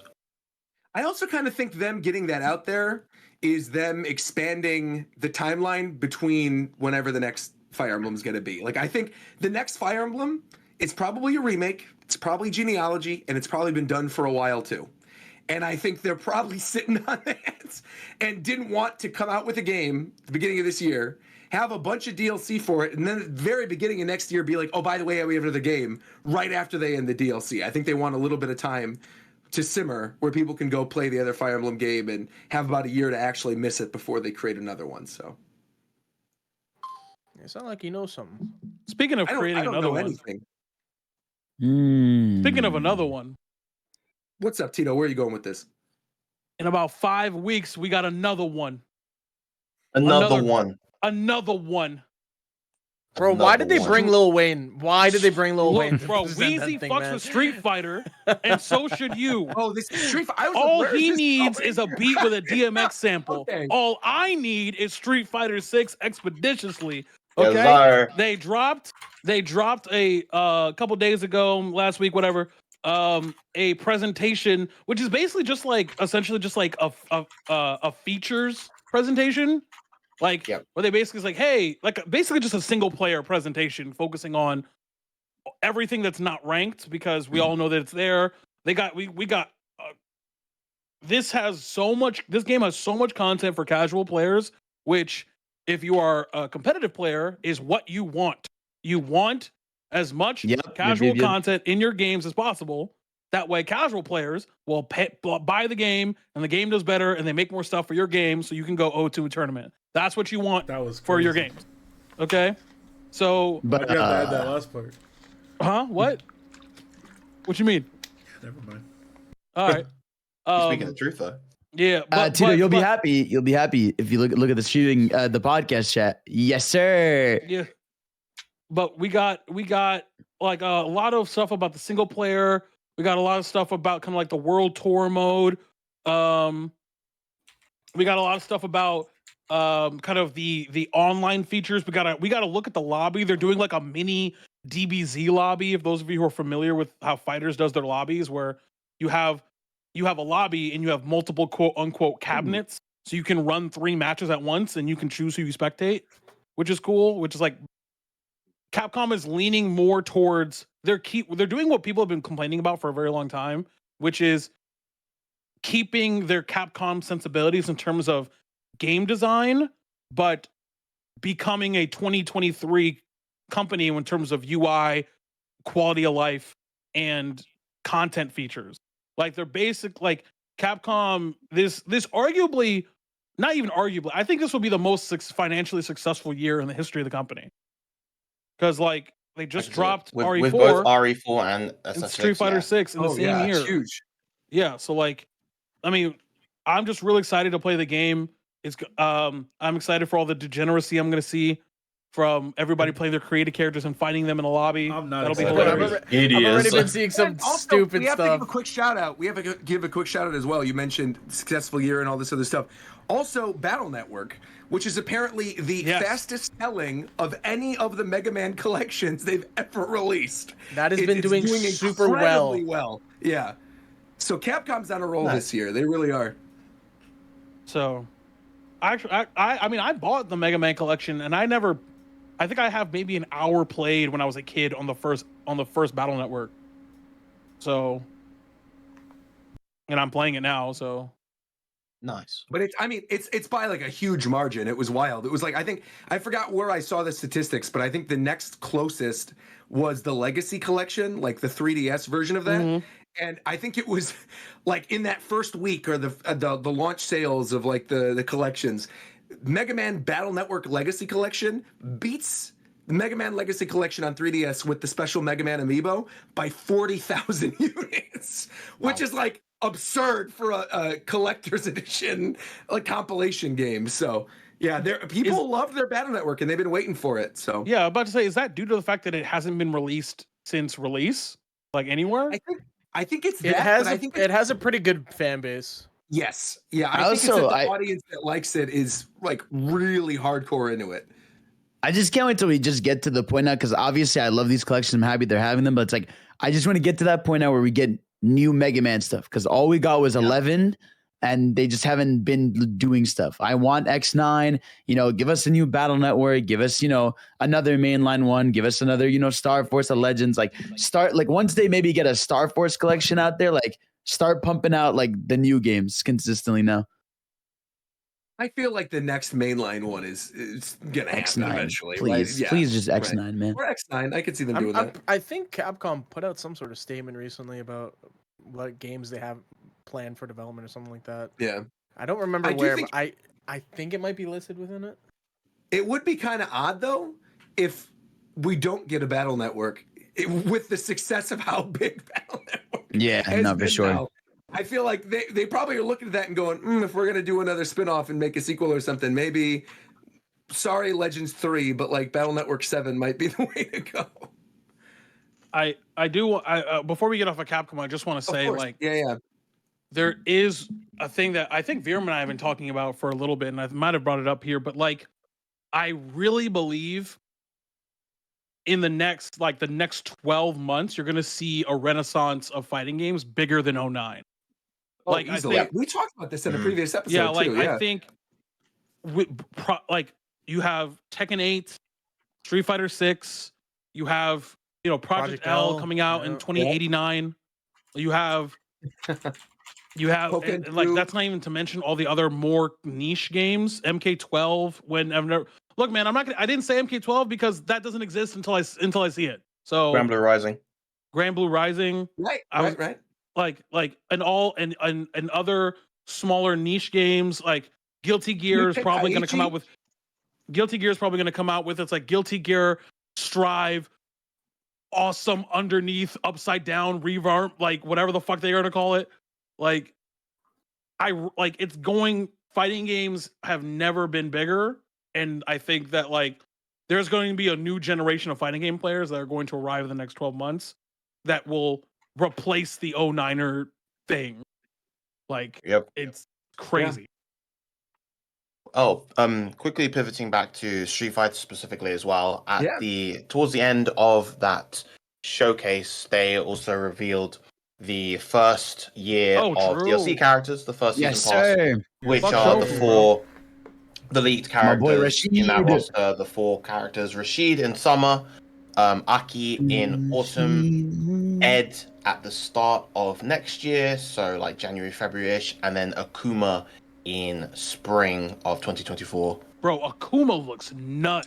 Yeah, they went for the Shin insane. Akuma look for him. Mm-hmm. He got the white hair. He looks crazy. Bro, I really dig that look on him. Me too.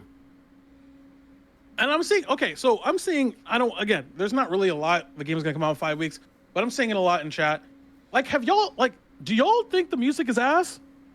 I like it. No, I like it. I like it, but it's like I listen to a song and that's it. I am not like, this is a banger that I gotta go back to. There's some songs that are pretty good, but I feel like this has happened before. Like, that's what I'm saying. Third Strike and Street Fighter 3, and then also with like Marvel's Capcom 2, people hated the soundtracks of those when they came out. Now people love them. Right. People who might be younger do not know that nobody fucked with a lot of the Third Strike music when that game came out. Like, really? Like, yes. Because it's weird. It's weird. Like, it's good, though. I love it. Exactly. You gotta because you play the game, you build, like, you know what I'm saying? Like, you build with the character, but you also have to understand, not you, but like people have to understand, like, Street Fighter Third Strike music fits with Third Strike specifically so well that it brings up it's evocative of a lot of different things. Yeah, like, so, like, if people grow to love the game, they will grow to love the music. Right. Yeah. I think in the case of Street Fighter 6, there's a lot less focus on like really punchy, memorable melodies, and more of a focus on creating a bit more atmospheric music that feels like it captures the character themselves. Like, I agree.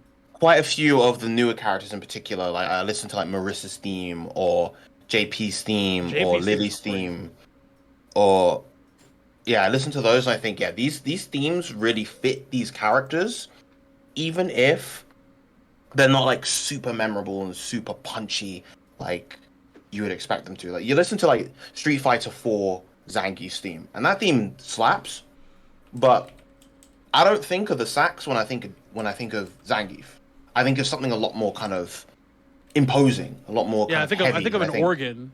Yeah, and I think Street Fighter 6's theme and Street Fighter 5's as well. That remix probably fits him better, even if as a piece of music, it's not as close to one's tastes.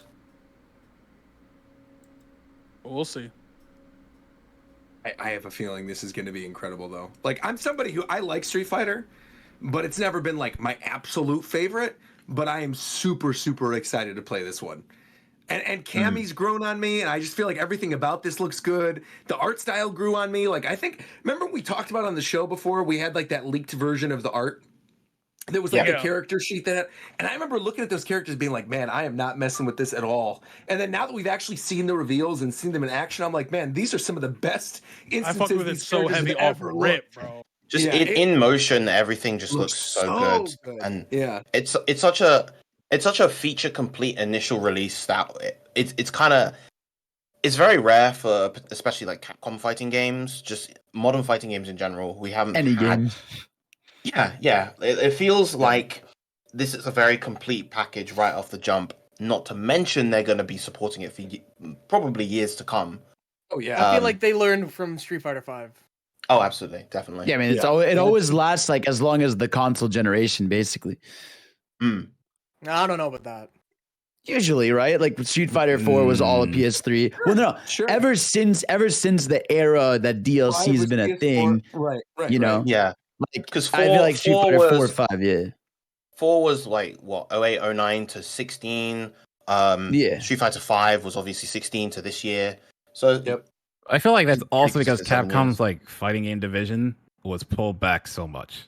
So we didn't get a bunch of different games. You got the same game with small updates to it. Yeah, I love Super Street Fighter 4 and Ultra Street Fighter 4. Yeah. You can't forget about Arcade Edition 2012. Right. Oh, and the 3DS version too. How can I forget about the 3DS version? Oh my gosh, the 3DS version that was at launch. I forgot about that.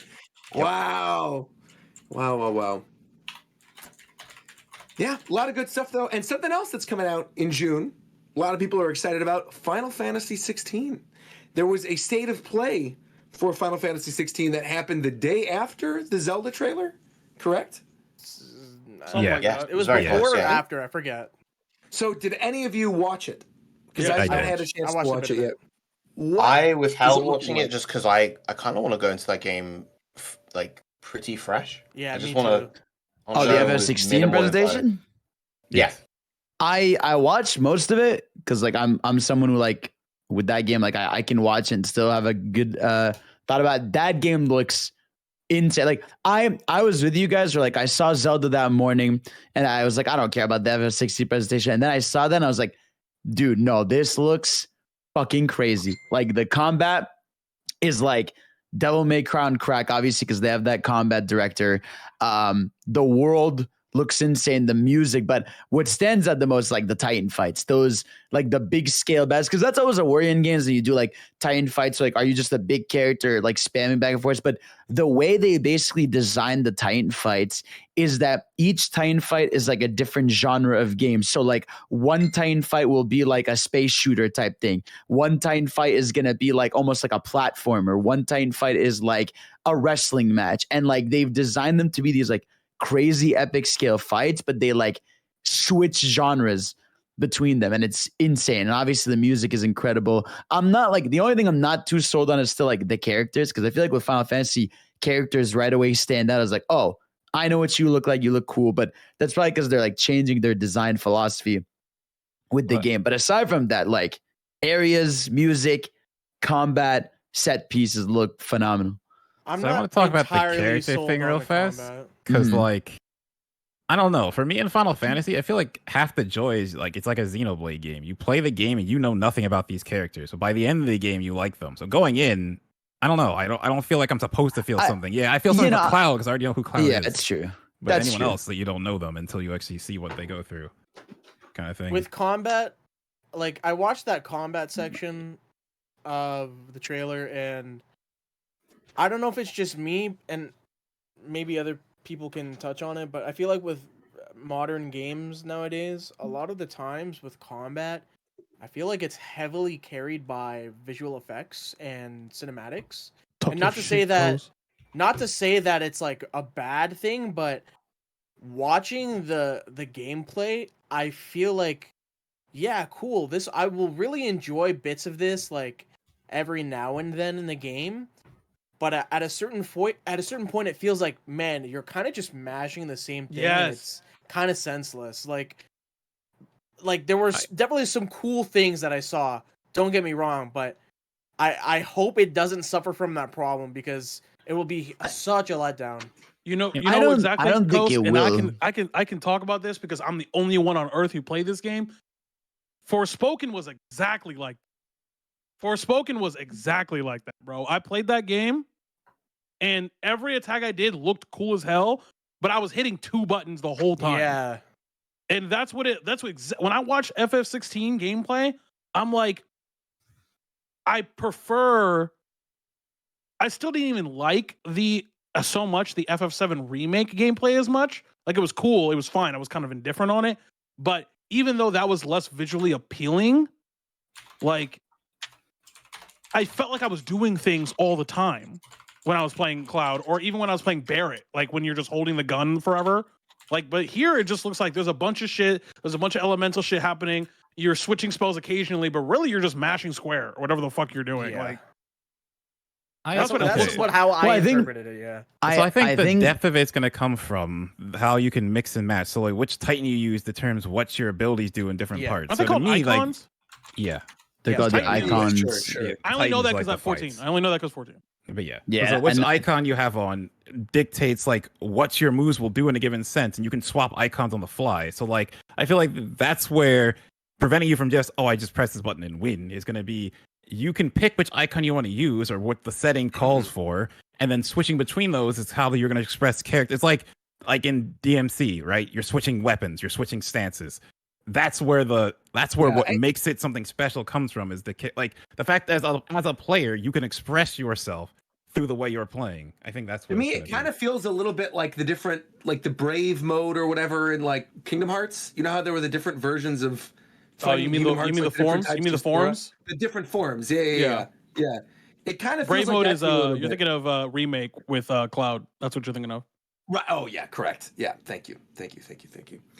Yeah, it's funny you say that about the combat though, Coast, because I kind of feel like I was somebody who was pretty down on the combat the first couple times we saw it. Not because it looks bad or that I had like no faith in it. It's just that to me, I'm somebody who, and I've talked about this on the show before, I get sick playing action games like pretty frequently. Right. I can't play Bayonetta. I can't play Devil May Cry. Just from watching the trailers of this, and I haven't seen this full presentation, but I've seen like a lot of the recent footage. I actually don't think I'm going to have a problem with this one. I think the balance from what I'm seeing with the camera and with the different like variations of the camera and the variations of the combat, I think I'm going to be okay to play this one. And that's cool, because I think for me, I wrote this off a couple months ago where I was like, I know I would enjoy this, but I don't know if I'm going to actually physically be able to play it. And now I think I will be able to. I think I'm going to give it a shot. And I think it seems really cool. Like, you could tell that a lot of the team that worked on FF14 is working on this. Yes. I think even down to like the little quest stuff that's up in the corner and everything, like the different quality of life features they're putting in there too with the combat, and making it where even if you're not like super, super good at action games, you can use different accessories to like make the timing easier. It's like almost like badges in Paper Mario is kind of how it seemed to me, where it was like these different things will give you different abilities and potentially change how you're playing the game. There's like an auto dodge badge or something, but it looks I'm not really cool. Super worried about the combat. Like, it just, that's how I viewed it just from the 2 minutes or 3 minutes it gave me. I'm pretty sure the combat director in the game is like the same person. It's Devil May Cry 5. Yeah. That's something no worries, because DMC 5 combat is like literally one of the best combat systems. Like, I think the thing about this combat system, if it's anything like DMC 5, it's going to be very like creatively flexible, where like you can just do cool shit that like your style fits to a lot, you know? And there's some Kingdom Hearts elements in there. Like, he has like shot lock that Sora has in Kingdom Hearts 3. Yeah, he does. So he's got some moves I just hope it doesn't feel mashy and like. Yeah, no, I'm with Coast though, because No, I I also get thought you. the same. I think it was just like the clip that they showed, especially when he was like long range and doing all the fight. Like it looked mashy. Like so, I'm with Coast here.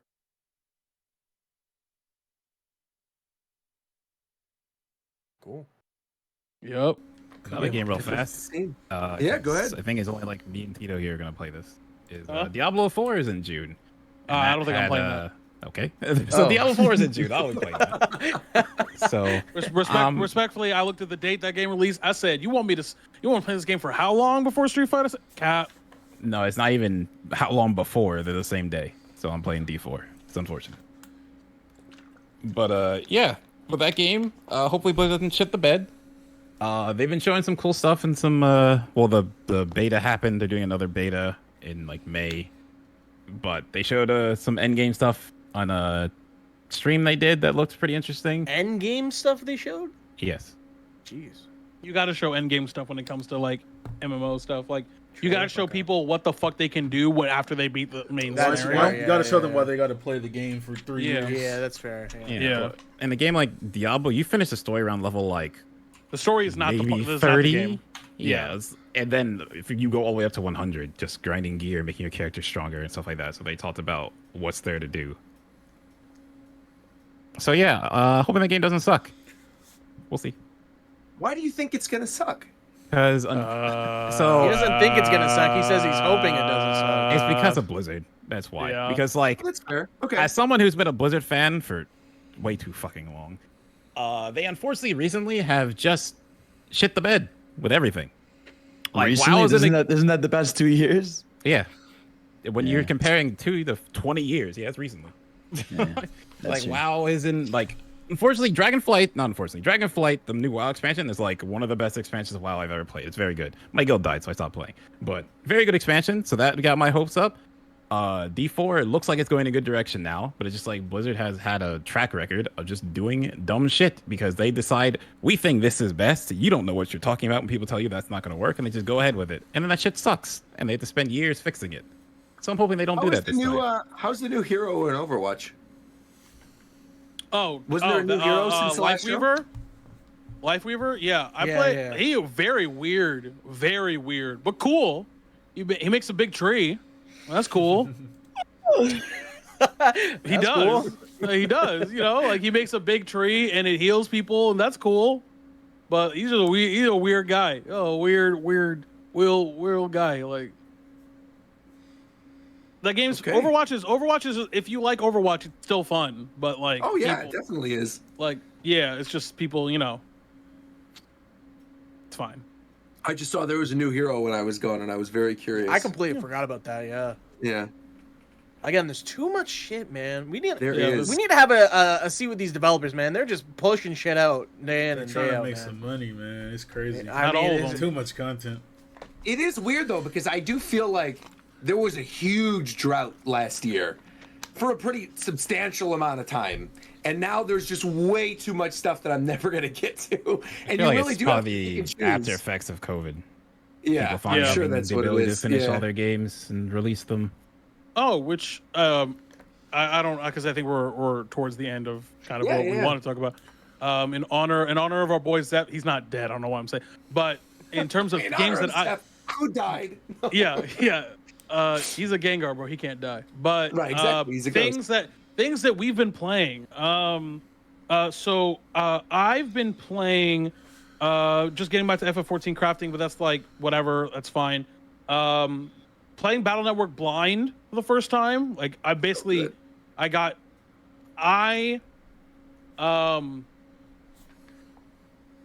don't know if I like it. I'll finish the game and then I'll know. Where are you right now? Are you playing in order?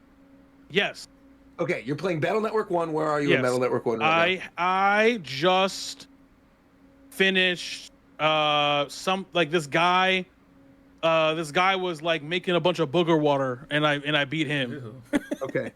And I mean that's what he was doing. I don't know what I'm just reporting what happened. I'm not telling you how I feel about it. Yep. And then some guy drank the booger water and then he almost died and He did. It was like purple and green. There were chunks in it and shit. You Like, it just was saying gross. how it is, man. Yeah, like. Then there was a kid in the trunk of a car. Yeah, Iceman. There it is. Yeah. So I just fought Iceman. So I guess I'm like 60% of the way to the game. I don't know. But Yeah, you're about half, I think.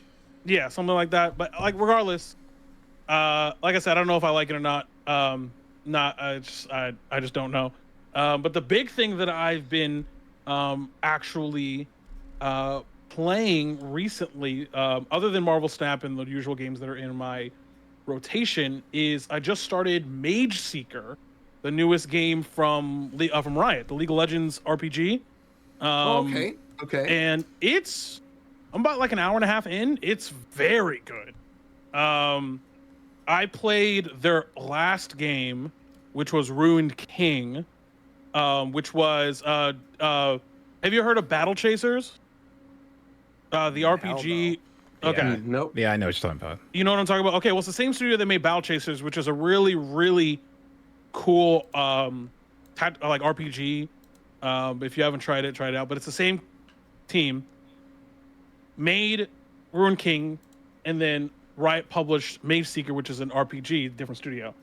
Very good game. Really cool. It's not 16-bit, it's not 32-bit, but it's like bit art. It's really cool. You play as Silas in the game, which is like a mid laner in League. His whole gimmick is that he steals other players' ultimates. So the game, like, you're stealing your enemies' spells and you're adding them to your own, and then you're using them to fight other people. So it's cool. Did you play Zero- Ruined King, all of Ruined King? Did I play it? Yeah. Yeah, I beat it. Yeah. Did you enjoy it? Yeah, actually, it was a little long. Pause. But like, I think that's because like, I kind of took a break. Games came out and I came back to it. But it was beautiful. The game's fully voice acted. It's very good. Wow. Like it's you know what it is, Roger? It's a really good Switch game. Okay. It's a very good Switch game. Because I've had that on my watch list of like things I will eventually get to and want to try. Misfortune's in that game. That's what I was gonna say. The Bilgewater girl. I couldn't remember her name. Yeah. Misfortune. Misfortune's in the game. Right. It's Misfortune. So the characters you get are Misfortune, Braum, Ari, Yasuo, Pike. I think that's it. Oh, and Alawi. Ari's the KDA one, right? Yeah. So buff girl who throws tentacles at you, pirate girl, samurai edgelord, pirate edgelord guy, and fox girl. So you get the gamut. Right. Hey, man, speaking of good Switch games, I thought you were gonna say speaking of fox girl. Something that I've been playing recently that I've been really enjoying and I've held off on playing for a long time. Yes. Eastward, an amazing RPG. Actually, Not where I such a thought you were phenomenal going. game. No, dude, this Eastward is like the most laid back RPG you can play, and like the writing in it is so good. I absolutely love the writing for this game. So I heard people comparing this to Earthbound. I can Is see that how similar? there's similar tonality in a way. I wouldn't say that necessarily, but yeah, I can see how someone could view it as similar to Earthbound. There is dark stuff in it, like it does get creepy. It's very opposite from how it's marketed and shown, like from trailers or the game cover and stuff like that. But no, it's really fun. Like the combat is like not really combat; it's like beat 'em up combat, and has RPG elements. The world is like there's great areas to explore. It's fun mechanics in it. It's really fun. Y'all should give it a try if you haven't already. I literally have it sitting on my Switch from one of the indie worlds a while ago where Nintendo was like, oh, here's codes for stuff for the brand ambassadors. And we all got to choose a couple games. And that was one of the ones I pulled. And I've just never touched it. So hearing that it's really good, sure. I definitely want to play it. I will play it eventually. The only thing is like halfway into the game or so, it like kind of slows down a bit because there's a lot of like back and forth fetch quests. But if you can like get through that, it's like really, really worth it. Right on. What did you Sick. think I was What gonna say? I thought you were going to say Advance Wars. I haven't Oh. got a chance to start it, man. Because that's what you've Is been it playing, good? Roger. Yes, indeed. I love this. It's gonna be my playing game tomorrow. Knows Advance Wars game to me, actually like I coming out? grew up. It's out now. Oh, You it's can play it already right out. now. Yeah. So it came out. I think this would have been last Friday, and it is a compilation of 1 and 2 remade. It's voice acted, not fully, but there's voice acting in it. Really good animations. They cleaned up the UI. It's got a really nice look to it. It's snappy. The menus are really pretty, which is an odd thing to say. And the visual style, like what they chose to do with it to make them kind of look like toys and have the boards be like little cardboard maps, everything works for me. It's exactly what I wanted from a new Advance Wars. I think it's got a really good mix of the goofiness of those original games without going like too far off the deep end, kind of like what they did with the Battalion Wars games. And I'm only like 3 hours in. I played it for just like on stream today. I finally sat down and played it for a couple hours, and I got through the majority of like the Orange Star, which is like the first major section of the game. And yeah, I absolutely loving it. I cannot wait to stream more tomorrow. I think it's so much fun. I think if you at all were excited about Advance Wars or you've been waiting for this game to come back, like I think you're going to be really, really, really, really happy with it. I don't know how much is different. Like I feel like there are certain things that are in it that, like I guess without going too much into it, like some of the first few missions of the game were the tutorial of the original games, and they turned them into like mainline missions. And then moving on from there, I feel like the way that they lay out certain things to you, if they're like, hey, look, you've played this before, you don't need to go through the tutorial. You can like essentially just skip talking through like how to build units at bases or what the different units do, which I think is also very nice. I think this was a situation where the series has been gone for a pretty long time, and I think they could have done like forced tutorials, and they chose not to do that. Did you see that? Did you see that thing where people couldn't redeem their gold coins because like it's been a year, like the game's dead as just sitting on a shelf for like a year at Nintendo. Yeah. So they've literally just been sitting on them. Yeah, I mean, It's tough. again, they said that they were delaying it because of the war and everything, and so I understand that the game has been done. But yeah, I mean, play it now. It's available, and if you like strategy games at all, especially if you like Fire Emblem, like pick this up immediately, insta buy. Also, really weird is Andy is voiced by the original voice of Ash Ketchum, and so whenever Andy talks, she straight. I mean, he's Veronica Taylor. like Ash. Right. But yeah, highly recommend it. Again, I'm pretty early in. I'm sure by the next I will have beaten the original game and probably have gotten into Advance Wars 2. But yeah, I adore it. Very, very happy with that game. What's everyone else been playing? Lately, not too much. I jumped back into Breath of the Wild just because I was in the mood for it. I was like, you know what, let me prep some Zelda. I also was playing actually this is kind of it's a Sonic thing, but it's cool.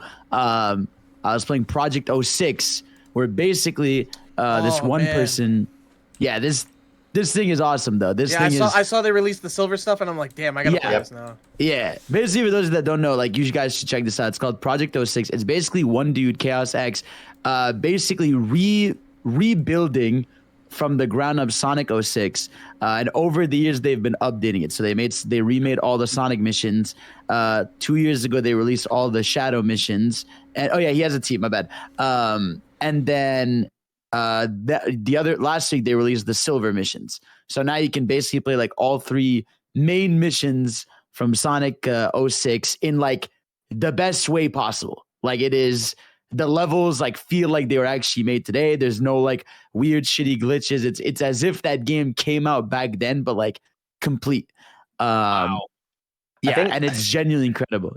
Something that I've always found kind of crazy is that a person Chaos X, if I recall correctly, they're like they're just a guy in like Argentina or something. Yeah, he never owned an Xbox 360 or PS3. So he it never wasn't played until the OG. Yeah, it wasn't until fairly recently that he played the original game. Mm-hmm.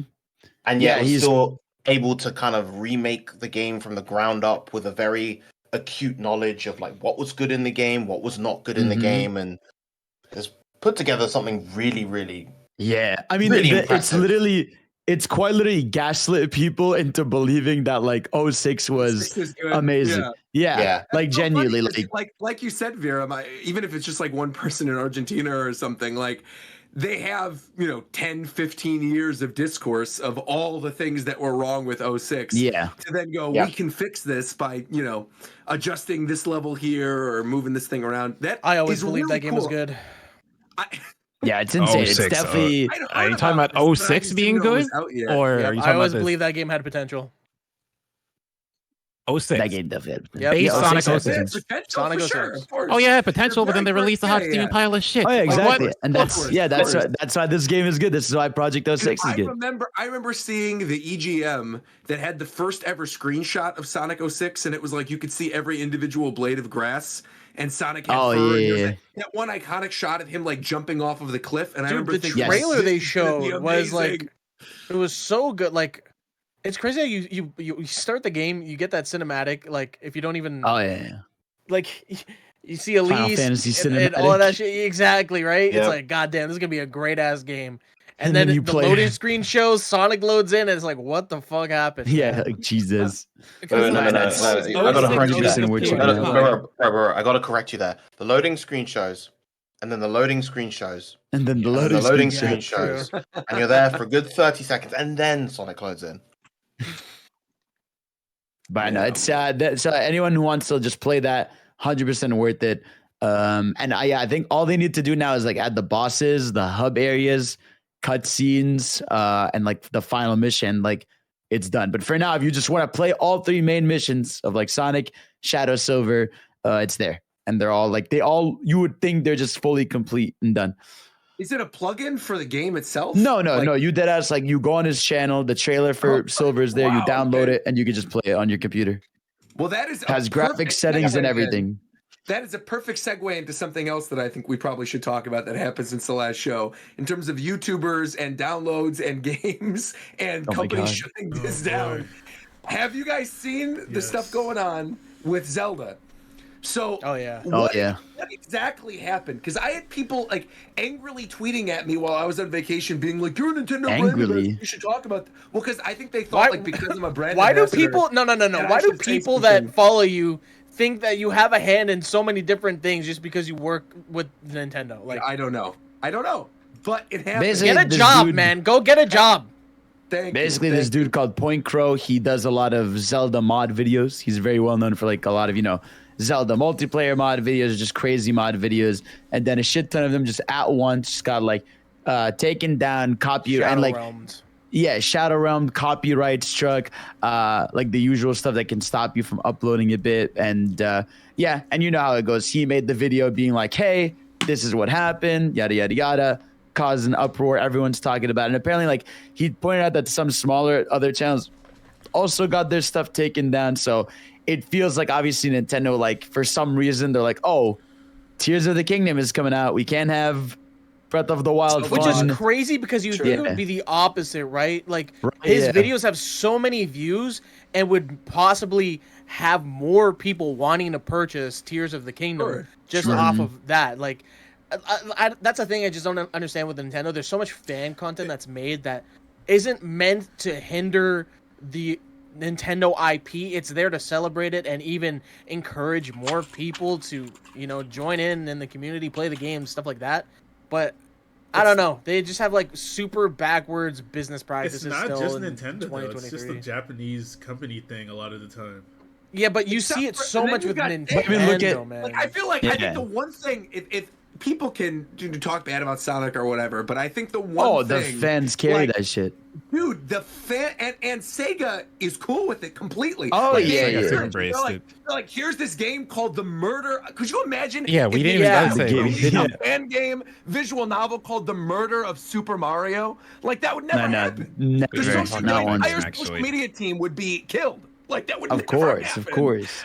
Whereas, yeah, Sega, like they're promoting these games. I don't see mod channels for Sonic stuff being taken down. In fact, I feel Never, like man. mod Sonic stuff is a big Bro, thing that pushes Project the Sonic 06 community. has Yeah, been alive that's- for how long, yeah. right? Dude, the only reason, like I'm telling, like the only reason Sonic survived during a shit ton of bad years is because just like people constantly making Sonic shit online, and Right, like right. that keeps the fans up. Whether it's like crazy animations, crazy mod videos, crazy projects, like all that stuff is like the only reason Sonic stayed heavy afloat during like really shitty times. There's expos for Sonic mod games. There's whole events for them. You know. Yeah. Sage. He got a lot of Sage, videos yeah, taken Sage, of down, course. too. He got like 30 or 40 videos taken Yeah, down. no, it's bad.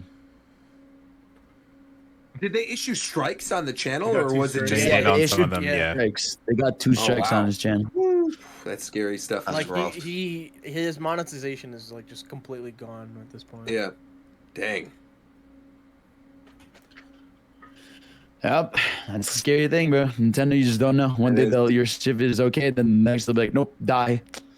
I feel like it's with everything though. I mean, because especially with like the anime community, it's like Oh, for sure. Yeah, no, you doing can't. reactions for anime videos or whatever, or even like covering manga, like what you can and can't show, like how the transparency Yeah. needs to be. And I Just remember the Japanese audio, companies, man. it's just- I it's remember a very nightmare. similar Yeah. thing happening like a couple years ago, right? Didn't this happen to somebody Yeah. else? Yeah, I remember that. Right, Totally Not Mark had the Yeah, it was. The That was in Dragon Ball Z December. manga, Yeah. Dragon Ball series taken down from Toei Animation, which is like his thing was actually original. It wasn't like he was just modding something No, or yeah, like yeah. showing the thing. I mean, he was actually doing like full on video essays about Dragon Ball.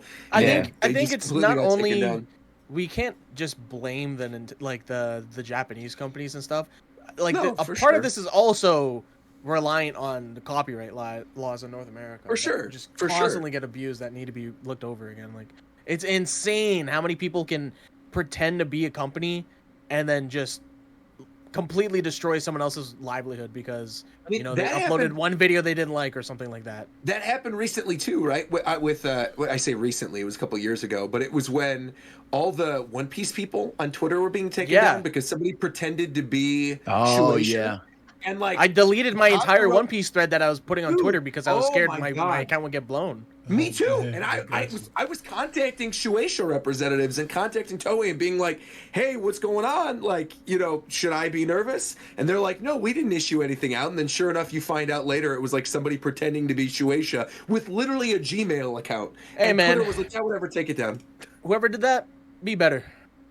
Yeah, be better, exactly. Also, someone else who should be better real quick. Let me bring this full circle. Fidel, I have a straight answer from you, okay? I need to hear this directly Where from the your mouth, fuck Fidel. are You know, why couldn't it be a Yes. gay answer, man? Fidel? What's Wait, yes, what'd you yeah. say, Ghost? I said, why Well, couldn't it be a gay answer? Why's it gotta be a straight answer? Gay answer? Oh my God. Okay. Oh God, Fidel, okay. Be Yes. better. Did you or did you not pay for Twitter Blue? Don't do that to Fidel. uh, No. I can't let Let's you do this see. to Fidel. No. No, yes or no? No, I can't let you do Did this to you? Fidel. Fidel's whole brand is on did you Twitter, but he not should have Twitter. Blue. Pay for Twitter Blue. I'm not saying Nah. I'm not judging him one way or the other. I'm simply asking. There That's was what- a if you did month. or not, There was a singular month I did pay for Twitter Blue. Yes. He's lying. Okay. Listen, man. What's Yeah. crazy is I heard that Twitter Blue actually doesn't do shit for like actually putting your tweets first on people's timelines or anything. Like they advertise it as. Did they take your check mark, Fidel? They did. They They did, took bro. everyone's, man. They took all of ours, man. My check mark's gone. They took bro. all of them. okay. Check marks, right, bro. We ain't I feel shit. like- Bro, I you feel and like you are not having a you check anymore, mark bro. Is now the new check mark, though. It feels like if you don't have one. I don't even Well, know who they- y'all but are. Y'all lost your the identity. worst- I don't know that you're you. The worst part is they gave them to people that have 1 million followers, which is like, Oh, I know. Yeah, that's fuck really you, crazy. man. What? That's really crazy. It Yeah. is, And man. then Get those a million people with followers, bro. Followers are like, I don't Yeah. want this, and then they're like, Yeah, too because bad, no one it just still shows wants up. it. Right, because it says on there like they may or may not have paid for Twitter Blue. That's crazy that they're even allowed to do that. That it says like They're not. I you're mean, they're they can literally verified. file FTC like complaints. They can absolutely do that. Yeah, it's crazy. It's crazy that like it says that it's like because they may or may not have paid for Twitter Blue. Like, no, what? That is nuts. Say you gave it to me. Yeah. Yeah, they're trying to advertise and get more money off of people. It's crazy. Well, I'm a commenter now. We Yeah. are nothing. One All of of us us. are. Welcome. One of us. One thing, so I guess I'll bring it up in my what have you been playing? Murder Son of the Hedgehog is incredibly good. Oh yeah, didn't we talk about that the last episode? No. Oh, Murder we Son- didn't we didn't have really we didn't have an episode since that's come out. Oh, okay. Oh yeah, because I guess I've seen Fidel. All right. No, all right, that was all right, April. all right. Talked Oh, no, about no, it. no. I really got a heart. All right. Fidel McDerritt, you got 2 minutes. I'm timing you. Go. What the It's fuck? really 2 genuinely minutes? good. Tito, hear them out. It's very good. Okay. I Go don't ahead. care how good it is. There's not that much we can even say about it without spoiling it. My whole point to bring it up is it's really cool of Sega to actually allow this thing to exist and it's free. You can just go on Steam and get it. Like 1 million people downloaded and played it. The game's like maybe 3 hours, maybe less, depends on how much you want to do. Yeah, 2 to about it. 3 You want to go hours, through basically. it. It was Yeah. the perfect length, I thought. Hey, yo. You said what game is this? Yeah, said game are what you now? talking Yo, Murder you of already Sonic the said? Hedgehog. Hey, Perfect yo. length. I know what I about? Said said. the murder of Sonic the Hedgehog. Yes, it's like a It's visual also novel free. Sonic game. It's completely free Yep. on Steam. Completely free. Good writing. Really good writing. It's just a visual novel. Yeah. I had never heard of it. That's cool. Yeah, Rouge they looks released on April spectacular. Fool's Day. Yeah, they released April 1st. I love her outfit with like she's got the purple jacket thing on and then the crop Yep. top. Yeah. Of course. And Good the thing stuff. I want They to knew bring what up, they were doing. because for the people that like Sonic stories, since that actually matters now, and I'm so happy. But this game actually does little tie-ins to things that are kind of up in the air, because like Frontiers went out of their way to basically say everything that came before is canon. And this game talks about, we're on islands, but there's other nations around. They talk about Spagonia from Unleashed. So like they're explaining how the world of Sonic works in a little bit in this game, which is nice. For like the game of itself is a cool little fun thing, but it also does world build, and you get to see the characters interacting in different ways they normally don't. So as a fan, it's definitely a fun game to play if you like Sonic. Also, I loved what they did with Shadow in this one. Without like Oh giving yeah, away too much. Shadow's awesome. I think Shadow's writing and characterization in this is peak. Really, really good. No, it's the best it's been in like a long time. And in general, like it's just cool that like this is the first time characters like SPO and Vector and what's it called? And like even Rouge and Blaze just having character spotlight in so long. And it was just it was such a nice surprise, especially because like it was April Fool's Day where they're like, guys, you heard your feedback on Sonic, we're taking it in a new direction. We're all like, okay, they're just gonna do an April Fool's meme like they always do, and then they just dropped this game out of nowhere, available now. And it's just lighthearted, it's fun, there's no stakes, there's not even much there's no fail states or anything. You just play it for a session, you laugh, you get some good dialogue, you get some good character moments, and you're out. Excellent. And that's it. Dude, I genuinely like SPO now. Yeah, SPO's fire. I love him. That's the He's purple like dude, you. right? Yeah. Yeah. How you the feel about community Big dude, Cat? yeah, I like him. That's why games like this are so great for like series that exist. Like, yes, in a Sonic game, you can see these characters, but you don't get moments of the characters just getting to interact with each other like this. They always have to stop some threat. So like a game like this is so good when you want to have a series where these characters matter. They should matter. They haven't for a while, but they shouldn't matter. But yeah, it's a good game. Free. Again. I feel Go like get it. this year got me back into it. I feel like I've obviously always been a Sonic fan, but I feel like I've been embarrassed to be a Sonic fan for years. And No, I it's feel cool. like this year between Frontier and Murder, I'm like, oh yeah, I actually feel pretty good. We're now. back. Yeah. And the movie. Sonic Origins is also not going to be shit when they put Amy in it. Cool. Right, the movie was That's great. shit, Yeah. Yeah. They're putting it We're in winning, here. man.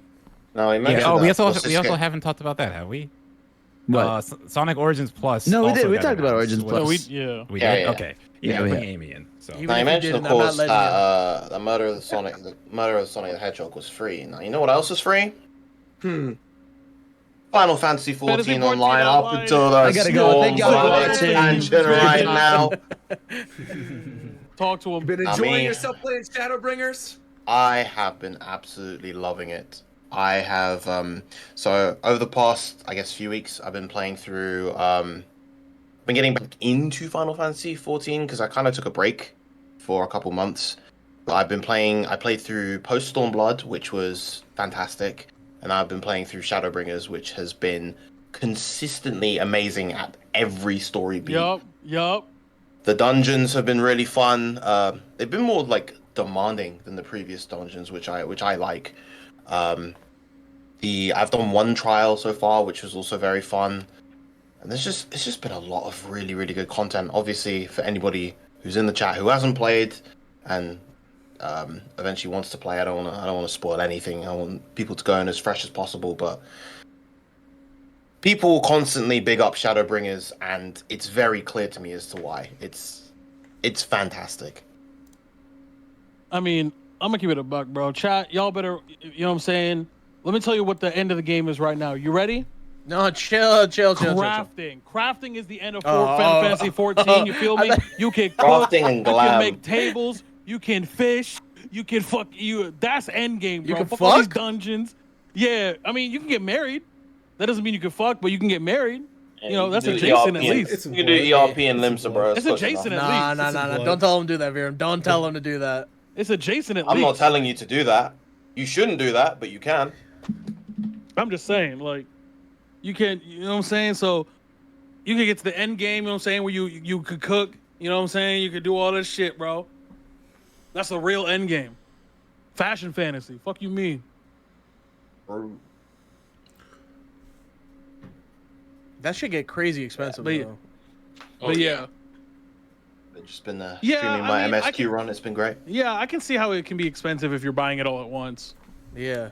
Yeah. I just treat it like a game, like it's a $40 or $50, whatever it is, game purchase every couple of years. Like, no, I gotta, Viram, you gotta ping me when you towards like the end of the experience. Like, you'll know, but like when you're towards the end, yeah, I gotta be in that chat for that. Sure. Mm-hmm. Yeah, let us know when you're getting close to the edge. I get it. Yeah, we'll do. LeBron James. Lebanon James. The Bulls went out so sadly. Okay, but I heard Jimmy Butler dropped 50 tonight. Is that true? He dropped 56, man. Jimmy Buckets. That's He dropped playoff Jimmy 56. is real, bro. That's Bucks Jimmy are gone, Buckets, bro. Bucks are gone. That's Jimmy Bouquet. You Like, can't fuck can't count out the Bucks, man. They still got Giannis on their team after all. That's Jimmy Buckets, Giannis a bro. bum. What are we feeling right now with the didn't finals? say What any of do we think it's gonna be? No, you know who's a real bum? Dylan Brooks. Oh my god, bro. No, do you think what do you think the finals is gonna be this year? I don't know, What are but you half feeling, the like people Lakers, playing in the Knicks? finals. Lakers and Knicks. What the fuck? I kind of want it to happen. I'm not mad at What? that. Yeah. I think Sixers is gonna be in the finals. Maybe. You know, all these playoff series are actually fairly good. Yeah, they have been. I miss like the Kings first Warriors game is of the like best most one. games. Yeah, the Kings and the Warriors game. Yeah, That's the best series right now. I need more. I need more of the beam, bro. Yo, get this beam out of here. I need the I beam. fucking Let hate the the beam. beam. I hate the beam, bro. Respectfully, I shit hate is that cool. shit. Whoa, wait. That reminds me of something. This isn't a what you've been playing thing. It's a what you've been watching thing. Oh, okay. I've been watching a ton actually. Highly recommend two things, and I'll try to be quick about both. First off, while we're on the topic of basketball, if you like basketball at all, go see the movie Air. Yo, Stu was saying that today, bro. That's the that Jordan movie is documentary, so right? good. Yeah. With the, The shoes? it's Matt Damon, Ben Affleck, Viola Davis. The story Yeah. of Nike creating the Air Jordan. It was so well written, really good. I learned a lot of shit that I did not know about basketball shoes at all. About like the history of Adidas, about like some of the things that were put into that initial deal. The whole thing with like Nike basically paying the fines for the Air Jordan design because the Air Jordan design had like too much color in it. And so basically they ate up the fines for every game that he wore the shoe. It's a really good movie. Go see it while you still can. Highly recommend it. And the other thing that I was going to recommend in terms of something I've been watching that has had me by the balls for the past 4 episodes. I'm telling you, it's so good. Succession. I don't know if anybody is watching the new season of Succession or the final season of it. Every single episode has been phenomenal. There was a massive twist that happens very early on that has led into where we are now in the story. And I won't say anything about it. If you don't watch Succession, essentially it is about a company and deciding which of the children of the head of the company is going to eventually take over. And it is really, really well written. The first season sucks, though. First season's not very good. But then stick with it. The final episode of the first season, from there on out, the rest of it's fire. So that's what I've been watching. Also, Barry, the new season of Barry, too. There's been a lot of stuff, man. Okay, it's the final season of Barry, and I've seen the first half of the first season, and I'm waiting for it to finish, and I'm just going to watch the whole thing. But you reminded me, so I'm going to go real quick. Reading and watching. Watching. All right, see you, Viram. Bye, Viram. See you, Viram. Watching. I'm rewatching something, and I actually now think it's probably my favorite sitcom of all time. That's Brooklyn Nine-Nine. I think Brooklyn Nine-Nine is probably the best sitcom I've seen, and I've seen most of it. Hold on. Have you seen Seinfeld? I've seen most of Seinfeld. I've seen most of Seinfeld. Then you're fucking lying. Buddy. That is my guy right Straight there. up. Then you fucking lying. Thank you, Shofu. So anyway, for me, enthusiasm is excellent. For me, Brooklyn Nine-Nine, I think is for me the best sitcom that I've seen personally. So, but you've seen Seinfeld. So yeah, for me, and so there's that, and then the thing I've been reading. Wait. Oh, I genuinely want to know. Have you seen Seinfeld? I've seen most of it. I've seen most of it. Okay. Like, I was just curious. Yeah. No, I wouldn't say that I've seen most of it. But you've seen it at all, which is what I'm saying. Like, yes, I've seen, yes. That's what I'm saying. What are you saying? I'm saying you've seen Seinfeld, so there's nowhere to go from there. That's what I'm saying. For you? No. Okay, but the other thing that I've been reading, and I'm finally catching up to where it is now, is I think my new favorite manga. Like I have favorite mangas that happen and whatever, but my new favorite manga and my new favorite actual probably, like, I famously like I like things that don't require, like, not everything I like has like a lot of like fucking plot or whatever, because it's just a lot of brain power. I like things that are just fun, right? So it's like Black Clover, dumb and fun. I like Black Clover. Food Wars, dumb and fun. But this Iruma-kun is the best manga I have read in a long time. like if anyone who knows, put you on, bro. Go ahead and tell bro. Shofu put me on, and then I read that shit because he stopped watching it, and is hella behind. But Iruma-kun, crazy. So what is it about? It is the premise is very standard. Okay, so one of the three great devils wants a grandson because he gets like lonely in his big ass house. So he goes and finds this kid, and the parents make a deal with a devil to trade his son for like a bunch of for basically nothing. Okay. But the devil is like a way better person than the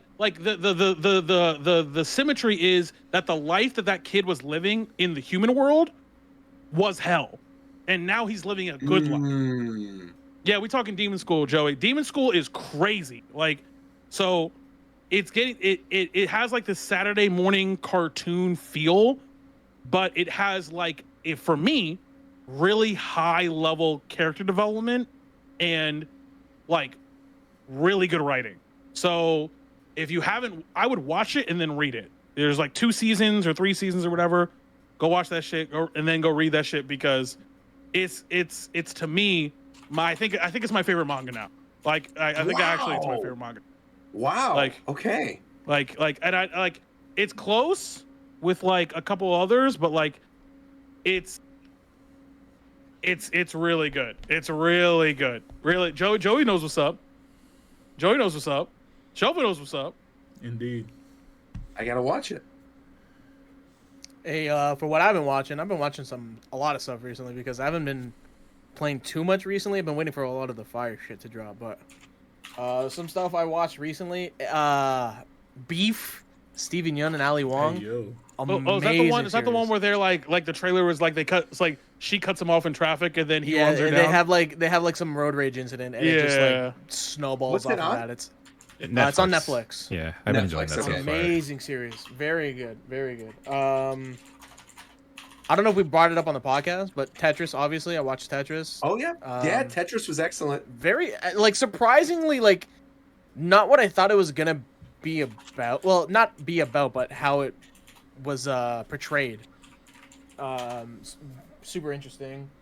And I've been watching a lot of Narcos. I don't know if anyone's been watching Narcos. But... Oh, I love the original season. Yeah, I kind of fell off of it in the second or third one, but the first season's excellent. I would agree. Yeah, the first season's like miles better than the rest. But I finished the first like series, and there's like the Mexico version, and I've been watching that, and that one's been pretty alright as well. We are in a golden age of entertainment. Can I make a trash recommendation? Let's hear it. Like if you need some brainless, mindless trash to put on the background, yo, Dr. Stone is back, bro. Go ahead and put that shit on in the background, bro, to turn off your brain. You feel me? Like, go turn that shit on.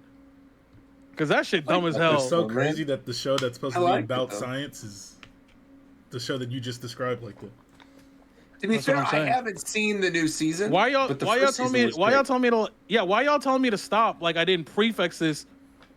Like it's definitely like y'all who watch the show, y'all know what it is. I read the whole thing. It's definitely not good. like it's definitely not good, but it's fine. Why do we always do this with stuff that's? Yeah, I think it fell off a little bit. This is all subjective. That's what I'm saying. Like nothing. The thing is, though, nothing will ever fall off as much as Promised Neverland season 2 of the. No, don't bring. God, if you bring it up that again, show was so terrible. If you bring it up again, I will cry. Season 1 of that show was truly a masterpiece, and like the manga, I still think is great, regardless. Season 1 was like 1-to-1 with the manga. Yeah, it was 1-to-1 with the manga. Peak, incredible music, great animation. How they did that with the second season, it's so painful. It deserves so much better. I think I'm sorry, because you all know what I mean. It like Dr. Stone's like a lot of things. It's like junk food. You don't have to like. It's not like you're watching Narcos or you're watching Barry where you have to like. Y'all know what I mean. Anyway. Yeah, your full attention on it. I know. Yeah, I was like throwing it on the background and just like chill out, like relax. Like to be fair though, yeah, Barry, but you come out. I get that that's where you're going. Barry became a background show for me. Like I'm not to say I don't like it. Like I really do enjoy watching it, but after I think like 2 seasons, it ended up being the thing that you don't really have to pay attention to. You could have that in the background for sure too. And like I get that's what you mean, Tito, but when you preface it like, oh yeah, there's a show you could watch that's not that great, so you need to pay attention to it, and you say the show, people are always gonna feel like, wait, you're calling the show bad then. It's just not. There's a lot of things. Most anime is junk food. Yeah, it's just keeping it a buck. I love Food Wars. That is true. No, that is true. That's what I'm saying. Food Wars was super duper ass, man. But the thing is, you could definitely I love Food Wars.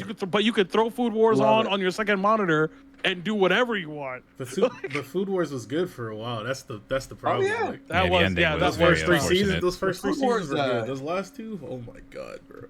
Okay, but the was Food Wars creators just announced a new series too. They're making a new manga. It's about like a film buff or a film student who gets possessed by a dead screenwriter. And the art looks really good so far. I haven't read it yet, but I'm planning on reading it this weekend. You're gonna see some scenes so crazy their clothes explode? Hopefully. And Maku Cinema, yeah, thank you very much, Chet. I think that's it. Anybody else? We out? Yeah, I'm gonna plug my stuff real quick because I got a new YouTube channel. Let's hear it. If you in the chat, you like D&D and you like live play, got a couple people you might know in there. Tanooks is in there. My boy Mike, not Mike, our Mike, different Mike, my stream Mike. It's the RPG show. It's on YouTube. Our Mike is actually hilariously funny in D&D. Yeah, that is actually funny to say. Yeah. But yeah, the RPG show on YouTube. Just go peep that shit. We got 3 episodes out, so nice and cozy. Yeah. Very good. Hey, and just to everyone, be better. Yeah, that's go. number 1 thing. Be better. Japan time D&D special when? Never. I mean, I do it, but we probably wouldn't do it. But I would do it. That's a member goal or something, maybe. Yeah, I don't know about all that. One shot would be so fucking bad. I would run a one shot for these guys, but none of them would do. Only like 3 of them would do it. Yeah, I would not do it again after that. One thing I will say though, real quick, our next show is going to be on May 8th, and it's going to be the last one before the release of Tears of the Kingdom. So May 8th, 6:30 p.m. Pacific time, we will be live. You know that's a damn lie. 6:30 p.m. Pacific. You know. Okay, but I mean that's when we're normally 6:30 p.m. Pacific time on Twitch. But hey, 6:30 p.m. is when you start getting that Uber Eats order going. Okay. Oh, Spinda said Roger finishing Octopath 2 on stream. Never. No, I actually beat Octopath 2. That's something else I could have talked about during the game segment. But I beat it while I was in Italy. Really enjoyed it. Super duper happy I didn't stream that game, but I really enjoyed it. Yeah. No, but we also have our Mario movie roundtable video that should be coming out, or might be out already. It's out. Okay, it's out. Go watch that shit. If y'all are interested, I don't know how many people are watching that would care or not, but I'm probably doing a 24-hour stream tomorrow for the Xenoblade DLC. If y'all want to check that out, let's go. Let's go. Speaking of that, while I have probably most people would be on it here, we want to do a roundtable for that DLC. I think that could be a good idea. That would be a good idea though, because this is basically like the finale to this era of Xenoblade. So yeah, that would be a good idea.